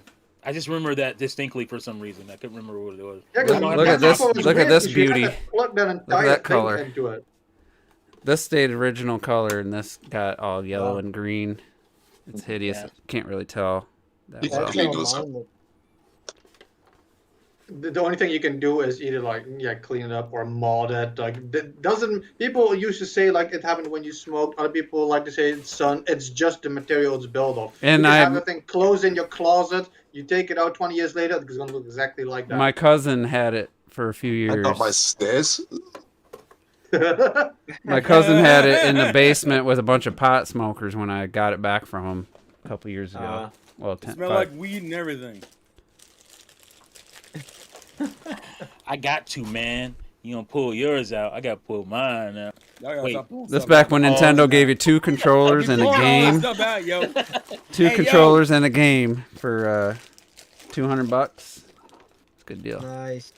Yeah, yours shit looks clean, same. Yeah, bro. yours looks right. Like the right color. Oh, my all my stuff's upstairs. One of the greatest devices of all time, right here. That Super Game Boy. It's great. My controllers are That's still. My friend had the Super Game Boy. I never had it, but we would always like draw on the screen and stuff. We could like do all this crazy shit with it. So I'll do something. I'll do mine a bit more somewhat recent. Because T and Juice are not much older than me. It's like I'm 40, so I remember my SNES, and I actually got my Mega Drive first in '91. Got my Mega Drive. I got my SNES a year after. But in 2012, which will give you the idea of what I'm going to talk about, we got kicked out of our rented house. And there's my wife and my 2 girls in, only my 2 girls in. And we got kicked out of our rented house. We had nowhere to go. I had to move into my mum's old house. And we were all upstairs on the 3rd floor. Luckily, there are 2 bedrooms up there and a bathroom, my old bedroom and my sister's old bedroom. So the girls went in my sister's room. Me and my wife went in my old bedroom. We had the bathroom up there. We had to live up there for a few months. And yeah, that was over the Christmas of 2012. And what console released in 2012? The Wii U. And when I got the Wii U, right, for that Christmas. Yeah, so it released in November. But I got it. That was my Christmas present. And obviously we all jumped on Miiverse straight away and launched games. We had Nintendo Land and New Super Mario Bros. U. I think it was New Super Mario Bros. U when you got to was it the Frosty Glacier world? You know, it looked all snowy and Christmassy and stuff like that. And I just remember that console just almost saving my sanity, man. Just at that moment. And it was just the magic of Mario, the magic of Nintendo, the magic of Miiverse, just in a trash situation that we got out a few months later, but it just, I think that's like the most recent. You never told us that. Oh wow, man! Thank you. It seems like all the like most Christmases great gaming Christmases I've had, which were like the SNES and stuff like that, and even the Saturn. So let me ask you. Sharing that one, man. When you were at that point, I think it was World 3 for me. Did you start getting Super Mario World vibes when you were playing that? Yeah, for sure. Like I said, as much as I might rag on the new Super Mario Bros. Series, we always still say that they are great games. But it's just also at that time you were still understanding Miiverse, so seeing people's messages appearing in the world, I'm like, where are these coming from? Are these real people?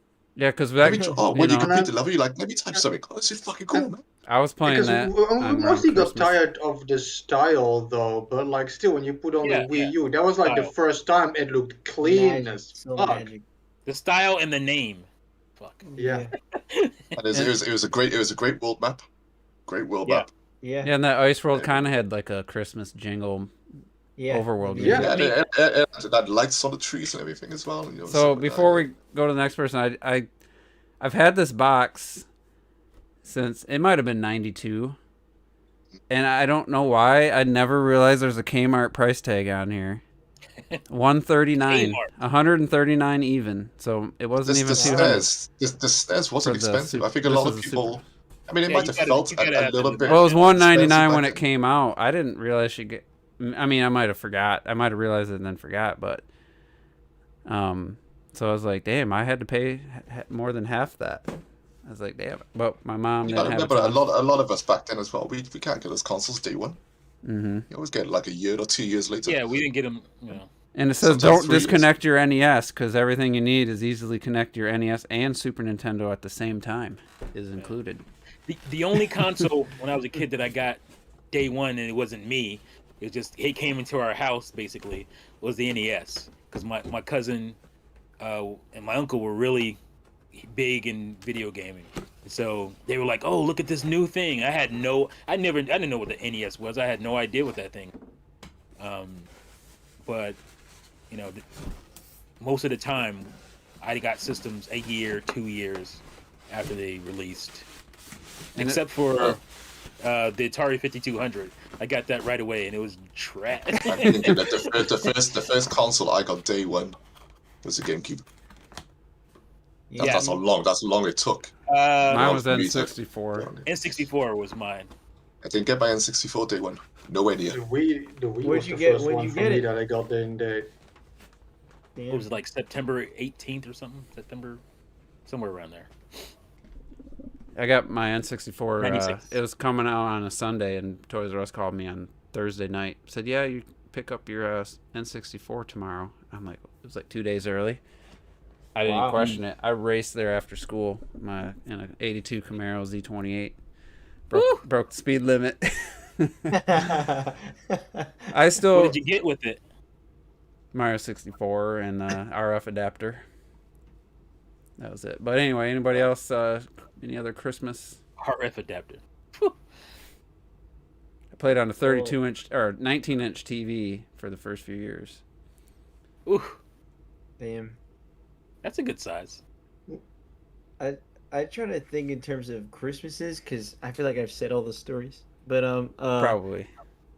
it's not like there's like a, it's pretty much that was it. But I know I always think about the Wii U, even though technically I didn't get the Wii U of Christmas because my parents couldn't afford it, but they gave me some money, and then combined with other money that I had before and from other people from family, I was able to combine it to get a Wii U. So I essentially count it as a Christmas gift, even though technically they didn't give me it. But I that was so exciting because I wanted a Wii U so bad. But like early on, my mom and stuff, they were like, "Nah, we can't get that. It ain't gonna happen." I was like, "Oh man, come on!"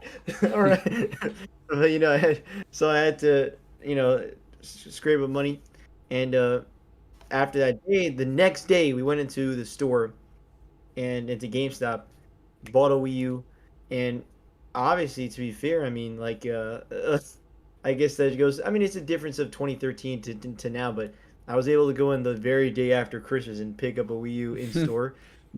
I guess we should have seen it coming out where it wasn't selling the greatest, but it. God, like you said, Clark, it's so magical. This system, it drives me crazy. You plug it in for the first time and boot up Nintendo Land.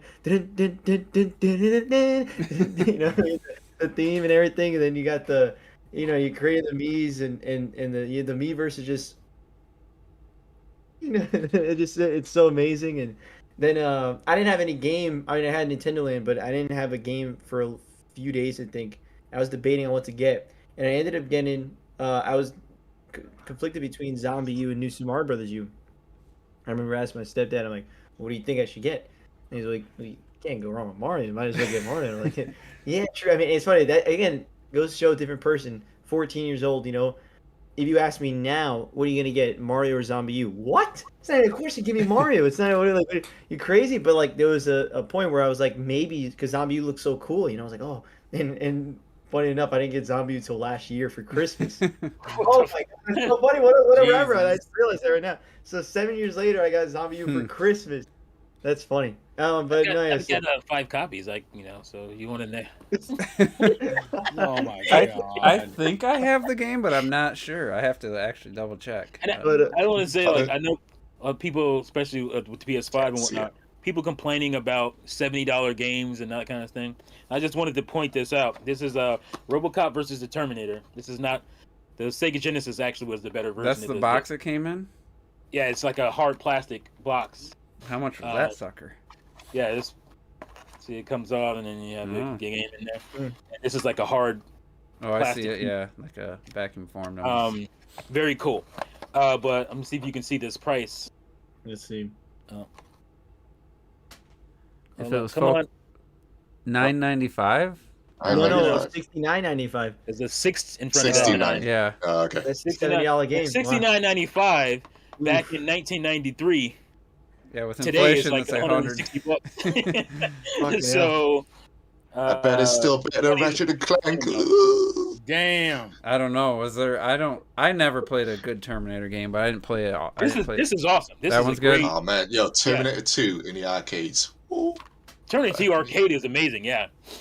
But I know it's seen as a bad game, but you want to play the Genesis version. This one's a little weird, a little different, but I like Terminator 2 Judgment Day on the original NES. I know it's seen as a bad game, but when you were a kid, like Oh God, I never got I never got super far, but the beginning of that game just for me like followed the movement. He's like appearing in the parking lot. You go to the bar, You and probably you go also to like bike Friday the chased by the 13th. car Yeah. and stuff. You probably thought That's how the Super Nintendo. It's funny. The Super Nintendo one is the same. It's obviously has more stuff in it, but it's you start off and you're you're at the truck stop, right? Yeah. Yeah, you're at the truck stop, and then you go in and you're like, it's this really terrible punch mechanic, Yeah. and you're just yeah. like, I Push fucking her. hate that game, man. it's terrible. But I So love bad. that game on Super Nintendo. I love Terminator 2 on Super Nintendo. It is a terrible game. You know what I But loved on the beat the hell NES? out of it. Beat it. Ninja Turtles, Teenage Mutant Ninja Turtles on the NES. I love that game. Just kidding. That game's trash. I like the first one, man. I Hey, like listen, the first the one. first wow. game, I love the first game, but it's one of the hardest fucking games. It's got It's just poorly. no the designed. underwater level. You have to go for the electric fucking Mm-hmm. The What happened? seaweed It wasn't stuff, even the Ninja electric Turtles. seaweed stuff. TMNT? Yeah. Oh, you talking about NES? TMNT? Yeah. yeah, the first one. Trash. I had that It's game and I my didn't even personal miss. favorite of the NES. I What? had it and I don't even Back miss it then, that I don't just, have it I anymore. just, I got I it. just didn't like beat 'em ups back then too much. I like the 2D stuff, and I don't know, there was something about the music that just got It wasn't me. even a Music is Ninja awesome. Turtles. Didn't It's even one of feel my like Ninja favorite Turtles. episodes of Angry Video Game Nerd. I'll give you Oh that. yeah. But Terrell, anything other than your DS story that I think you tell every day? I don't tell every year. I think I've mentioned the Wii one, and I think the only other one might be the. What about anybody get like a disappointing? They open a game and it's like, oh, like what the fuck is this game? I gotta. Yeah, All right, we got a lot of those. I believe so. I don't know. I might have been my birthday, but I remember. I think. Where somebody just it- like, oh, he likes games and just picked up some random thing. Yeah, like I Yeah. know for the Wii, I would get a bunch of random garbo stuff. Like I know I forget who gave it to me, but they gave me like I think it was called T has one of Neighborhood. mine. like neighborhood games or something like that. And it was just like some just some random game that like why'd you pick up that? And I eventually gave it to a friend because like I didn't even give two shits about it. Outlaw was some volleyball. minigame collection that just wasn't even good in the T, first. I had, think it was Neighborhood Sports Game. I think I gave you my Outlaw Volleyball 2 or whatever. That was the one I was like, what the? And Mech Assault 2 or Mech something 2. I was like, Oh yeah, my you talking about for Xbox? Yeah. the ones I sent with you, yeah, those were like 2. Yeah. But sorry, Terrell, I didn't mean to cut you off. I was That don't work No, on. I was trying to Xbox. I was trying to throw out another option, to tell a story. I mean, the only other one I think I may have not told is the Game Boy Color one. I don't remember. I know I haven't. The Wii and DS ones I know I've told. The Game Boy Color one is kind of a similar situation. That was at the height of Pokemon Mania for me. My mother usually got me consoles like a year or 2 years after the fact, and they were always used because she couldn't buy anything new. And we had just moved into a new place, and we had only been there maybe like a few months. And I said, for Christmas, I said, you ain't gotta give me nothing else. I don't need no clothes, none of that. Just get me a Game Boy Color and Pokemon. All I wanted. And she's like, I don't know if I'll be able to do all that because, money's kind of tight. And so for I think going into that Christmas, When was it? What would it have been? 90. 99, I reckon. Yeah. Where would you have bought a used system back then? Like, Oh no, she would get it from other people who owned it. My mom used to do yard. My mom does yard work. So like, Mhm. sometimes, I think that's how I got the Sega Genesis, and that's how I got the Super Nintendo. I didn't buy those new. That's why I never. Pawn shops. Yeah, pawn shop. Yeah, I just never. we never had a pawn I- shop in my. I used to live in the pawn shop. Really. I don't remember how I got my N64. I just had it. I don't remember how I got it. We didn't start buying the Game Boy Color was the first out the store console I ever had. Everything else was like used. But I remember going into that Christmas low key not expecting anything. And my mom lied to me actually. What she did is she didn't put it with the rest of the present. So when I went out there, I saw like a couple of clothes and some shoes, and I'm like, oh yeah, cool. And she's like, What's wrong with you? I said nothing. He's like, you look like you just Trying to hide your disappointment. Yeah, as a child, you never. That's tough. She's like, I said, why are you out here looking sad for? I said, I'm not sad. It's like, because I knew in the end of the day, we didn't have a lot of money, so I wasn't trying to be ungrateful about those situations. She waited a good hour and a half before she Damn. walked into the room. That's brutal.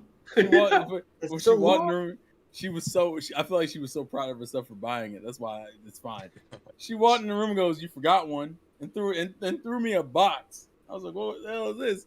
And when I tell you, I had a Nintendo 64 kid kind of freak out. Oh, nice. I was. I don't remember this, and this is probably the reason why I don't. He remember passed this. out. No, what? No. So my mom said I was so excited. I rolled backwards on the bed I was and hit my head on the floor. Oh my god. She said, apparently I did one of those like, whoa, and did low key a backflip, and I ended up on the floor. Now I don't remember hitting the That's floor, awesome. but then again I hit the floor, so I don't remember. I do remember the next 3 weeks was literally nothing but that game. My mom had to was hiding batteries around the house. Damn. I was going in like a. I was so addicted. I went and asked her if I could get that fucking light accessory that you hook on the side of the Game Boy Color, so you could play it in the dark. It was. Oh, they were the little bendy ones, right? The little Yeah. That shit didn't work. Yeah, I didn't think that light. Oh, the top light really. It God, helped. I sewed so many of those fucking lights. People love those little lights. I had one, but that was. Listen, I had one. They were great. And that was my nighttime essentially. It's like, oh what? Oh you ain't going to bed? Oh no, I'm going to bed.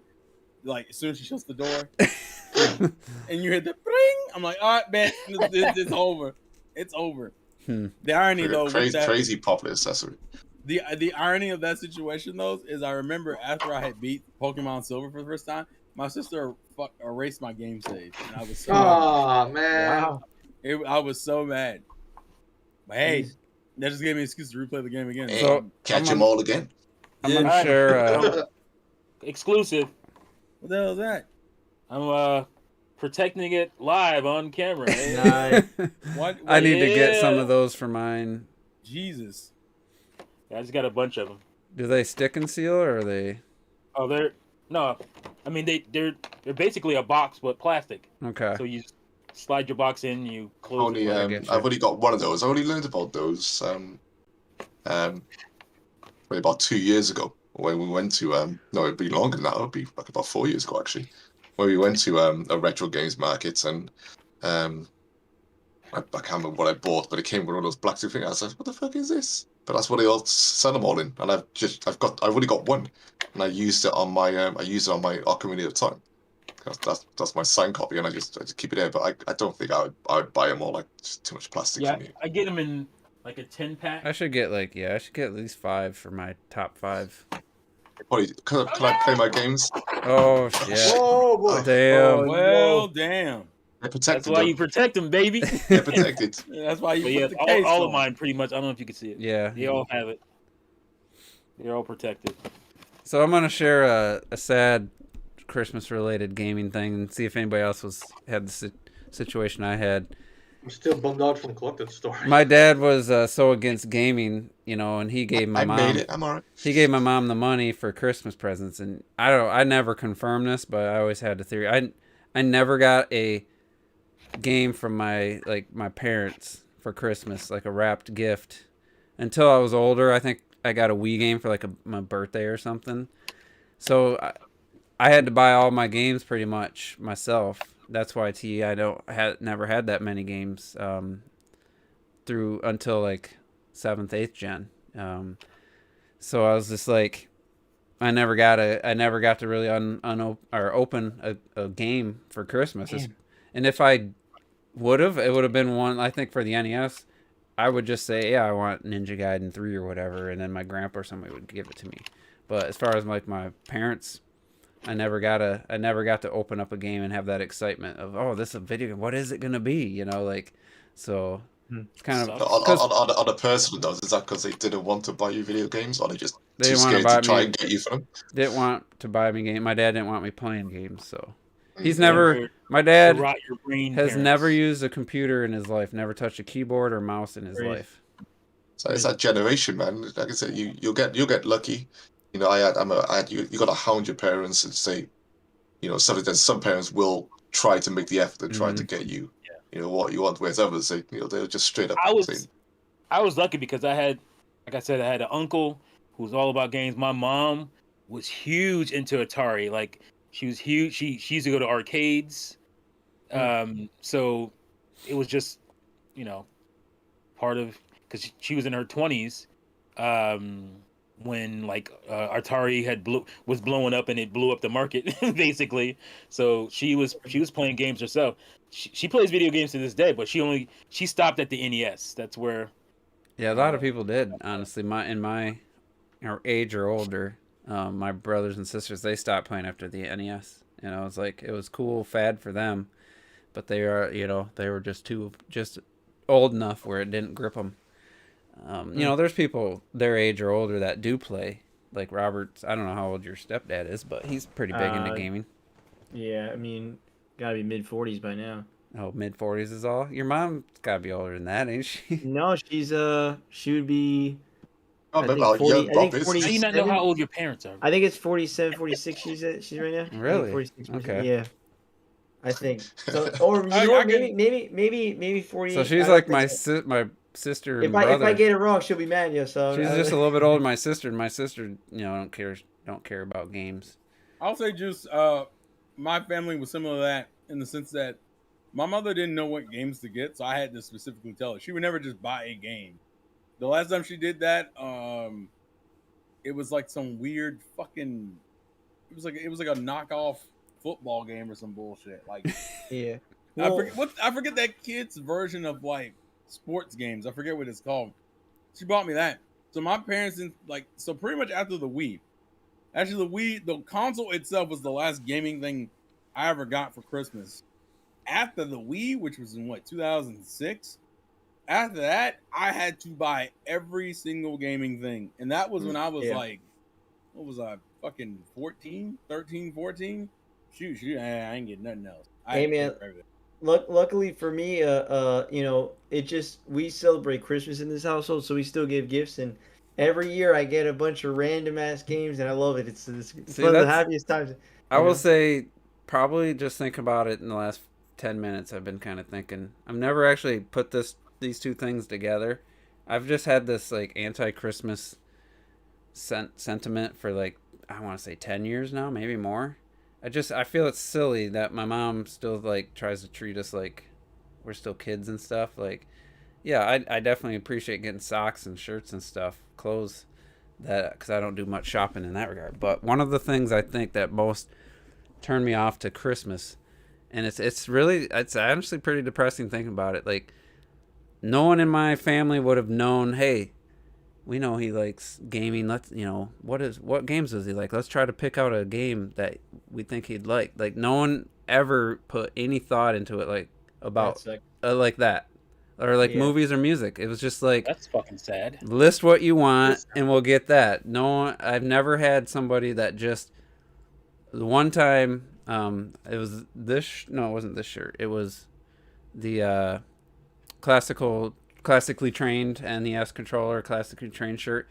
That was probably one of the best gifts I ever got since I was a kid, because I was like, oh, my sister realized I like games, and it was such a hit. She tried it 3 years in a row. I'm like, you know, the NES isn't really that high on my list. You know, like I do like newer systems, you know, and then they never bought me another video game shirt. They got burned. But fuck this shit. Because they you know, like this one's okay, but there was a couple that were just like, yeah, I was trying to steer them a little bit more in the direction. But before that, I couldn't just like be excited to like, oh man, I feel like I've always felt like I'm like the odd person out in my family. Like I don't really have anything in common with, because I'm the youngest and I'm the only gamer. I'm the only one that like really loves like sci-fi and rock music and stuff. So I've always felt like an outsider, and that's just, I think that kind of reminds me every Christmas, like they don't know me, like my family doesn't know me, they wouldn't know what to buy for me for Christmas, and that's always kind of rubbed me the wrong way. Hey, my family's similar in that situation too, but go ahead. Yeah, it does suck. It's only my mom and my stepdad that It really doesn't go. surprise me. Like my dad, like what, that guy was never out there buying individual games, like things that I would do. Like it was never happening. Like he got the Wii, that was the best thing. It was the best and amazing thing, you know. But after that, I don't remember a time where it's like, all right, I'm gonna get this specific game because I know he would want this. Like it, that never happened. It was always my mom. It was always my mom that knew. Some families, a lot of families are just like, my family, my mum, she knows I love games. She knows I always love games. She was, a single parent when we were growing up. She didn't buy me most of the consoles. I needed my grandparents, my nan, my granddad, and my two aunties, and they would always, I knew, get me those consoles more than anything else. I remember my auntie bought me my Mega Drive. I remember it being £200 in the free ads. The free ads were just like was a newspaper, almost like the eBay of newspapers where people just list stuff and then you can buy a second hand or whatever. Got it in there with 10 games, right? It's like even now, my mum would just be like, what do you want for Christmas? Yeah, she wouldn't dare buy me anything. What would you want for Christmas? Well, I'll just give you some money, get it yourself. Then she'll just put that money in the cards. Just some families are like it. Now it's the same for me. Like in this day and age, I still like Christmas, and my parents are like, "What do you want?" And sometimes I'm like, "I didn't buy a lot of games this year. I'd like a game." But I was one of the lucky people that when I was a kid, usually it was like birthdays or Christmas, you could get a game and stuff. Yeah. But I was one of the lucky few where even when I was little and I was still growing up with my NES, sometimes my parents, like my dad or my mom, they would go out on a trip, whatever, they would come back and like they would have bought me like a random game. But they accepted that I was a gamer, but like my brothers, back then at least, my younger brother, for example, didn't care. And me and my younger brother were very close in age, so we grew up together. And I remember specifically one day they randomly just came home, and my brother got this giant stuffed monkey. And I was like, damn, this bitch getting like this giant plush. This plush was fucking my size. That thing was huge. And then they got me like a game out of nowhere, and something I never asked for. I didn't even know. I mean, it was Tailspin on the original NES. It wasn't the best game, but like, dude, getting a random game like that, just putting it in and discovering it, like that was amazing. Like, clocked it for your birthday. What was that cake? What was the theme of that cake? Oh, that was awesome. Yeah. So I mean, in terms of my wife and my kids, they go all out.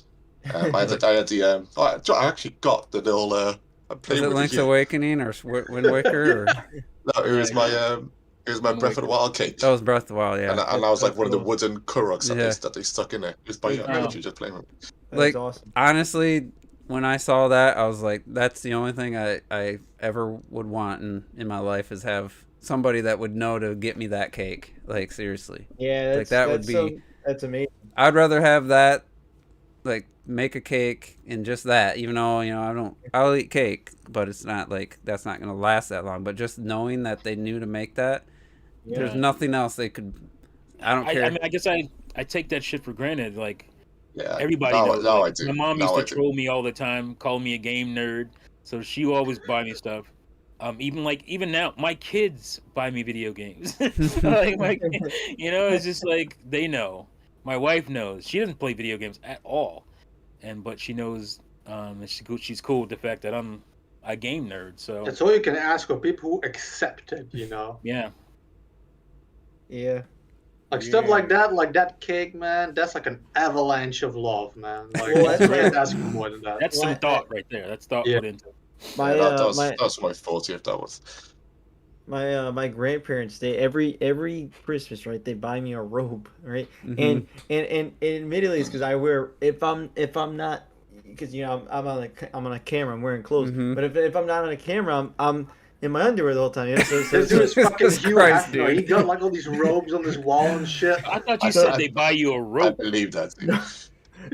Robert can't be bothered to put pajama pants on or a t-shirt. No, dude, I walk around the house if you ain't got any bitches. I walk around. If you are in my household, I walk around in my underwear the entire time. Don't matter. But the whole thing is that like I'll have but usually I'll have a robe on. So did you do that when Robert was there? No, well, that's what I'm saying. It's specifically like if it's like family or something. Oh, okay. And also close family. So it's really like even. So is your whole family like that, or are you the only one? Where'd you get that from? I guess it's really just me. Because to be fair, like sometimes like some people will walk out with just like no, I guess it is kind of only me. Yeah, I guess. Or like being naked. I'm comfortable. Well, I do that by know myself. I recorded myself in the back of the backlog, but it don't matter to me. But the whole thing is like the thing is that I love robes. If they're nice and warm, they're great. But they bought one that's like so good to the point where it's like the one after that wasn't as good, and I'm like, oh man, I feel bad. I don't want to, but then it's kind of like this year I just kind of like they're talking about getting another robe, and I'm like, well, and then we started bringing up like game. I started bringing up like games type stuff. I'm like, well, if you just ask my mom, you just ask for like that giant list that I gave her. I'm like, just pick out a game there. If being honest, it's gonna help you out, and just that'll last me longer than this robe that I may or may not like better than the last one. And it's like, how long does a robe last? I'd buy one What? robe every 10 years if I wore robes. Dude, they wear one every year. So it's like don't get me wrong, like I think it's awesome, but it's like I have one that they gave like 2 years ago that just is that's all I need is that one. And so he's like, just get one game off that list, and that's gonna be, I feel like it's gonna be more memorable. I'm gonna remember that game they got, So I'm like, if you want to try, we're gonna see. We'll find out on Friday if what they got, But like, I totally believe that that's just how he lives all the time. Because when you go to this dude's Animal Crossing island, everybody's fucking naked. All his villagers is wearing robes and shit. Robert is a nudist. Everybody robes. Hey man, like again, to me, like I legit, I don't know. I think not about believe in clothes at all, Robert? Like I tell you what, even so, you would hang out with friends. Like I'll be honest. So like you go to like Poconos and you get like trash type shit. Everyone's wearing clothes. I'm in my underwear. Just remember. No one. I asked that one before. I'm like, just a heads up. You guys don't mind if I'm just in my underwear? You guys don't mind? Nah. So no, it don't matter if it's whoever's there. I'm just chilling in my underwear. Looking like Link fresh out of the regeneration chamber. It's literally that the whole time. Because you got to be comfortable, man. All this is just to cover me, So I don't even. You're just trying to be socially accepted. That's really what it is. Yeah, man. You just be naked. It's more comfortable, I don't know. You are a nudist in training. That's no, but I wear underwear. Obviously, I'm not like butt-ass naked. But do you prefer to wear underwear? Yes, yeah. No, I don't believe you. Yeah, no. No, I don't want to be butt-ass naked either. I don't want to be spreading my cheeks around. Well, no one's.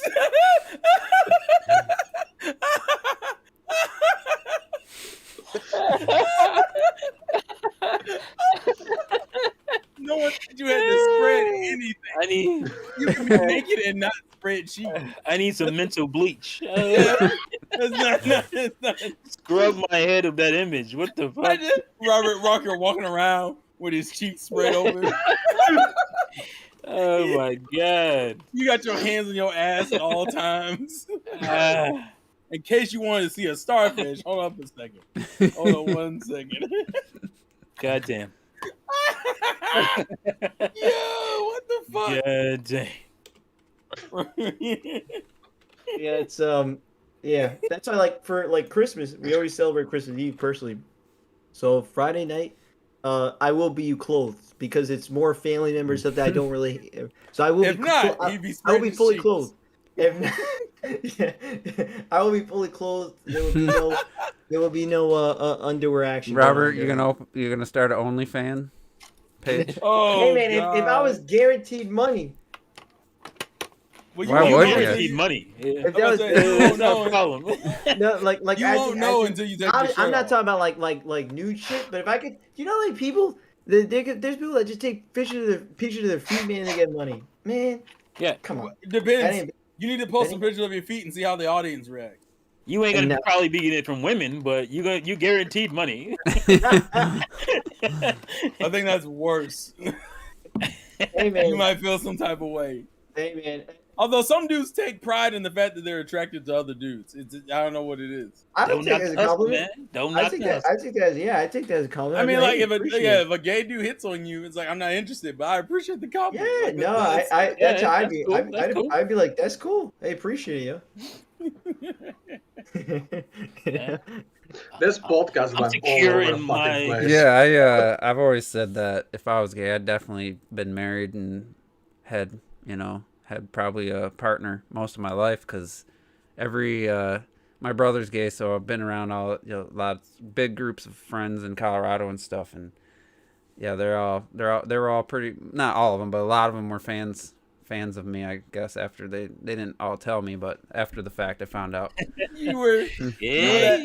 you were that one straight guy in a Yeah. group of gay friends. At least 100 at one point. There was a group of about 100 people working on. We were working on this. They were doing this big fundraiser thing, and I was helping run some of the audio equipment and stuff. And I was literally the only straight guy in a group of probably about 50.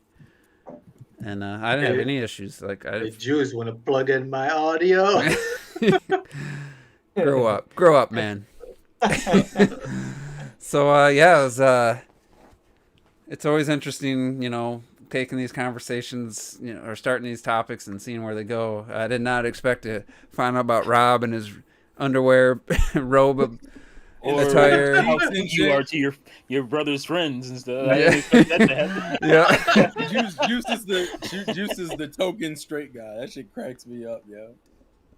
I guess That's the kind of show you get here, man. it's just the same. Well, it's the same thing with married women too. I think it's just when you're not, like, when there's actually no real pressure or no actual chance, I think people tend to like you more. I don't know if that's true, but I've had so many married women over the years just like, I can't believe you're single. Like, oh my God, I would date you if I wasn't married. Like, one lady at work was like, literally, I mean, it was borderline sexual harassment. She was complimenting me all the time, and she was attractive, but she was married, happily married, and she's like, God, I can't believe you're single, and all this all the time. I'm just like, it's always married women. It's like never before has a single woman. Things attached. But you gotta understand that anger. That anger comes from a real place. It's like, bruh, how are you still single? And you're like, have you ever seen a hot single girl that makes nose and she's like, oh yeah, I don't got on many dates, huh? How? You look like that.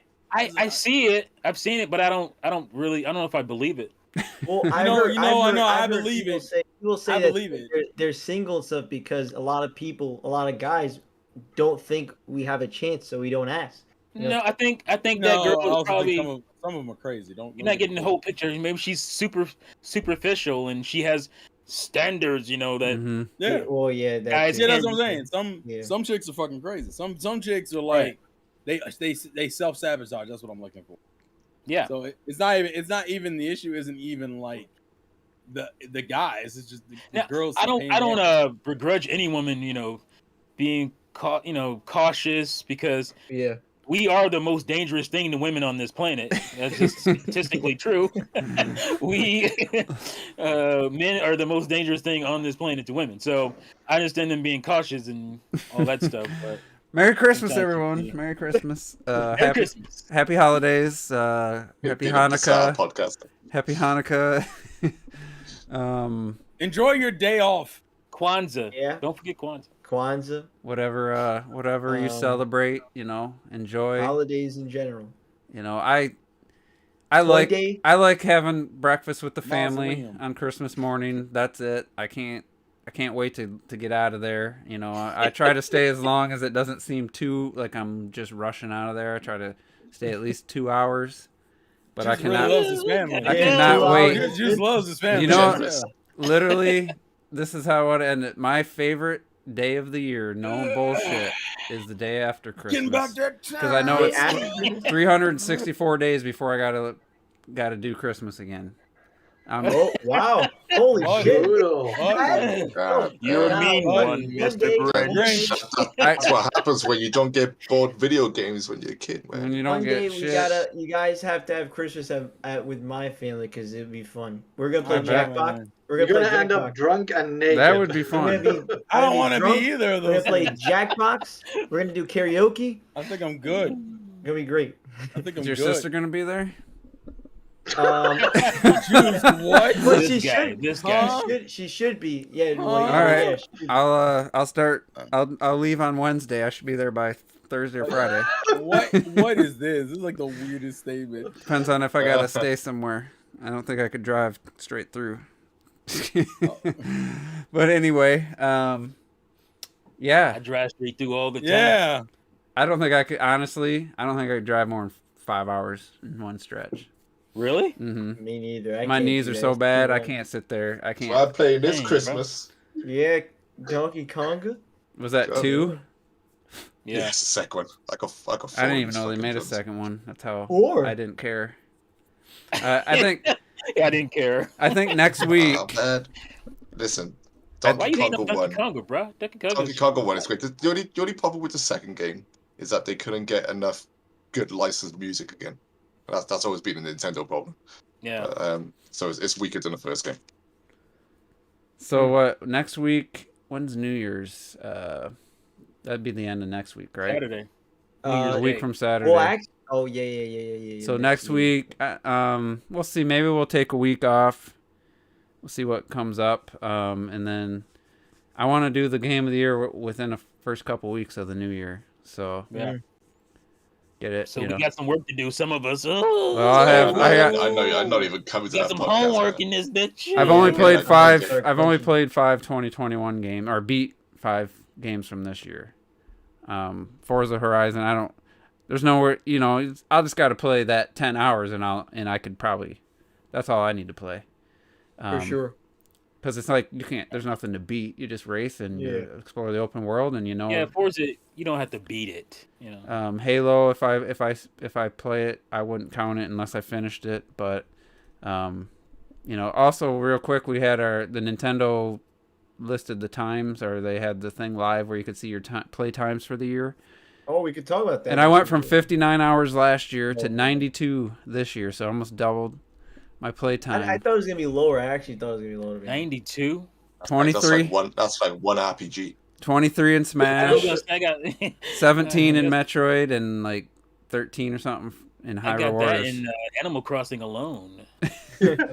Retrodesk's like, I did that 10 times over in Animal Crossing this year. I got like 300 or As something. you can see from my stats, I got quadruple that. Oh, you had in Just Dance. Just yeah. Dance 2021. Let's go. Robert, what was yours? Like 200-300? It was 400 something, I believe. What did you play this year on Switch? On the Switch, I would assume a good amount. I mean, the highest single player one was Sakura Rise of Ruin. That was like 40 hours or something, or 30 something. I think it was 40 hours. That's this year. Yeah. Oh, 2020. Well, he played it this year. I played just talking about his playtime for this year. And playtime in general. And the sad thing is I almost have as much time in Returnal as I did all year on the Switch. I had 71 hours. Goddamn. Christ. Hey, Well, I mean, that's why. I mean, at least it was a good year for you in terms of just games. In PlayStation, I did pretty well. I think I didn't add it up, I but will it was say over at least 200. 2022 is gonna be your year, Juice. Yeah, so. I think Yeah. so. Well, the Breath year of the before, Alone, Breath of the Wild. I want to say alone. 2019, I was 200 and something on the Switch with Mario Maker, Luigi's Mansion. Smash was still relatively new, because basically 2019 is when we really played most of that. What else came out? The Platinum game, Astral Chain. Astral Chain. I had Mario Tennis or Mario Golf. Tennis for a little bit. Yoshi came out that year. I beat that. Oh, yeah. So I got 3 hours in that game today. Yeah, I don't have a lot of that Damn. either. So I would love. I mean, no bullshit. As much as I've been like trashing the Switch and stuff, I would love to next year be like, yeah, I got 200 hours, 300 hours in the Switch. That would be a success. Like I would be happy if that was like a reality. Yeah, I see. The Switch has a library now, man. I see. Last year I logged 844, but this year was 441. So it's a pretty, it's a big drop off. But that's because most of last year I played one month. I did a heavy amount of Animal Crossing. Mhm. Well, I was gonna say last year was like the launch of Animal Crossing. Yeah. And Right. stuff. sense. So Makes sense. Everybody thinks I'm actually surprised at like, the handheld, the split between handheld. and Mine stuff. was I 9 hours handheld, surprisingly, but that was. I don't know. How do they? I made a How few did they Mario know Maker that? Yeah, how levels. did They know that? Yeah, I'm more Yeah. surprised they knew it than It's anything. kind of they scary that the Switch, you don't have fucking like themes and everything, but they programmed or whatever in it that they know when you How take the it out hell? of the Yeah, they door. got all this information and they can't give us fucking folders. What the fuck? Yeah, I got 64 hours in handheld. I was like, Terrell's what? probably got 100 plus in handheld, if not more. Where was this? Okay, located? so I tried to find it, but I couldn't. oh yeah, I'll link it to Nintendo you Life right had now. the link. Yeah, send me a link. Send me a link. I'll link it to you right now. I don't got that so shit. Did you get that, on, Porter? on Switch? Yeah, I we do have a retro. It's on the Europe one. have Ours three. is slightly different though. You have to go look it up. I have I'll 320. I'll I thought it was I'll through send my it to you. Nintendo. Yeah, or something. thanks. No, you got to find a specific link. So Yeah, of course, 'cause the amount of of hours I had was 328 hours this year. Damn. My 3 top games are Bravely Default, Pokemon, and Smash. Ah, yeah. Oh, Smash even, really? Pokemon. Smash, Yeah, I had 22 hours. Mine Then was they break- oh no, you got it. I think we did play it regularly, Smash, together also. How much did did you more put in than people Bravely? think. How much did you put in Bravely if that was your top? Let me see. Does it tell me? It was. I think Yeah, at it was one more point than it tells you your top 3 It says the playtime. top 3. How many games do you think 100, 106. Oh crap! in Bravely? Yeah, don't Yeah, tell Bravely. me that because that means I'm only halfway fucking through. Well, he played it. Did you play it twice or just once? No, just once. Oh my god. Oh my Right, fucking. And then, Yeah, and the then Bravely I had, defaults, they're long. and then I had. I thought this 70 one was a little shorter though. It is shorter. It had 70. I had 78 hours in Pokemon Sword, and then I had 22 hours in Smash Brothers. All right, so I wish you never said here's that. a riddle. 1 month this year, I had 0 hours in the Switch. Which month do you think it was? January. All right. This month. Well, technically this month's not over, but yeah, that wasn't the one I was thinking. Even though that does say 0 right now because I haven't turned it on this month. But I'm gonna say March. I want to run down. Is it too late to run down mine? Guess not. No, Go ahead. you We can. could have made this a whole thing though. I put I know we I should have put- made. it was Maybe September. we should by have then. saved this for next. September. Oh, by the way, I only have 42 hours in handheld mode. Juice. Damn. Wow. 42, What? huh? Well, because if you think of my I'll top add 3, one thing. I'll just say Go ahead. one thing about it. You played 47 games, and last year was 52. So I'm down. It's a down year. Oh mine was a down year too. Mine was Actually, up. in hours and in games. What was yours, played. Juice? I'm curious. 17 up from 16. Oh, What? I don't remember booting up 17 games though. I think I did that just to. Like, I think it counts every little thing you put up on. The... Yeah, I think it does. So mine's was oh yeah, 30. demos and shit. I Yep. went from 34 games to 30 games. I went from. I think I probably had more games this year. Hell, my hours was lower. My last year, my hours was 566. I got this year 450 hours in Animal Crossing. I Good. got 50 What? hours in How many? Pokemon Snap 2 and 49 in Smash Embarrassed. Ultimate. How the hell did you put 50 hours in Snap? I'm so embarrassed. Because Smash was no, you said Snap, bro. Because Snap was fucking hard. I waited goddamn 20 years for that fucking Everything's game. art. I mean, if everything's And art, then because nothing's art. Snap never stopped giving. Like you had like so many levels, and every level had so many versions and stuff. Like and you I kept don't think I have unlocking new 50 levels. hours. I reckon I'm hoping I got about half of that in Snap 2. Maybe a bit less. That's crazy. Yeah, I think 2022 is And I going to be a didn't good even year. rinse it like that would say. You know, I played through it once, but I did do some levels, you know, over to get like you know find everything and whatever. But I felt like I could just so plug it back in and do more shit in that game. I'm just surprised how much. Holy crap. Yeah, I Oh, put crap. my thing for the top 3. It Yeah, says let's save it. says 173 in Animal Crossing, 53 in Smash, and then 47 in Sakuna of Rice and Ruin. Damn. This is interesting shit. I'm more surprised how much I had. I didn't know I had that many hours in Bradley. That's what That's threw me a off. ton. I'm at 24% portable apparently. The only thing I play portable is Animal Crossing. When I'm doing random shit, when I'm watching something, I never play anything else portable. Mine was lesser after I finished Bravely. I think Bravely. Because like I take Animal Crossing with me to work also, like especially like you know, because like I work in a hotel. It's been really fucking slow this year, so I often took my Switch with me and just played Animal Crossing at the Yeah, work. that's what I do too, man. I am surprised I can tell the difference. I'm surprised. Well, I guess because I've been playing it all year, I'm surprised Ring Fit is. Animal Crossing, my #1 game.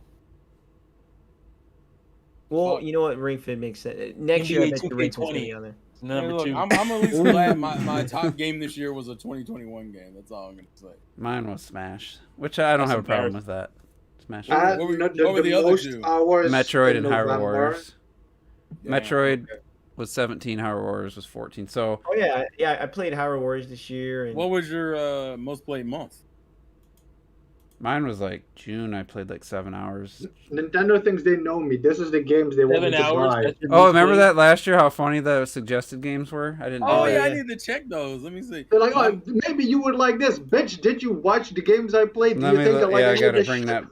I gotta bring Where it is back that? up. I don't It's see at that the one. very end. Like if you Go at the bottom. Yeah, it is at the very gotta end. scroll. Fucking Skyward Future Sword and So just Yeah. mine's was a little bit fair. You know what it gave me? It gave me the 2 Pokemon games, Tokyo Mirage Sessions and Shantae. So mine was actually pretty close to one.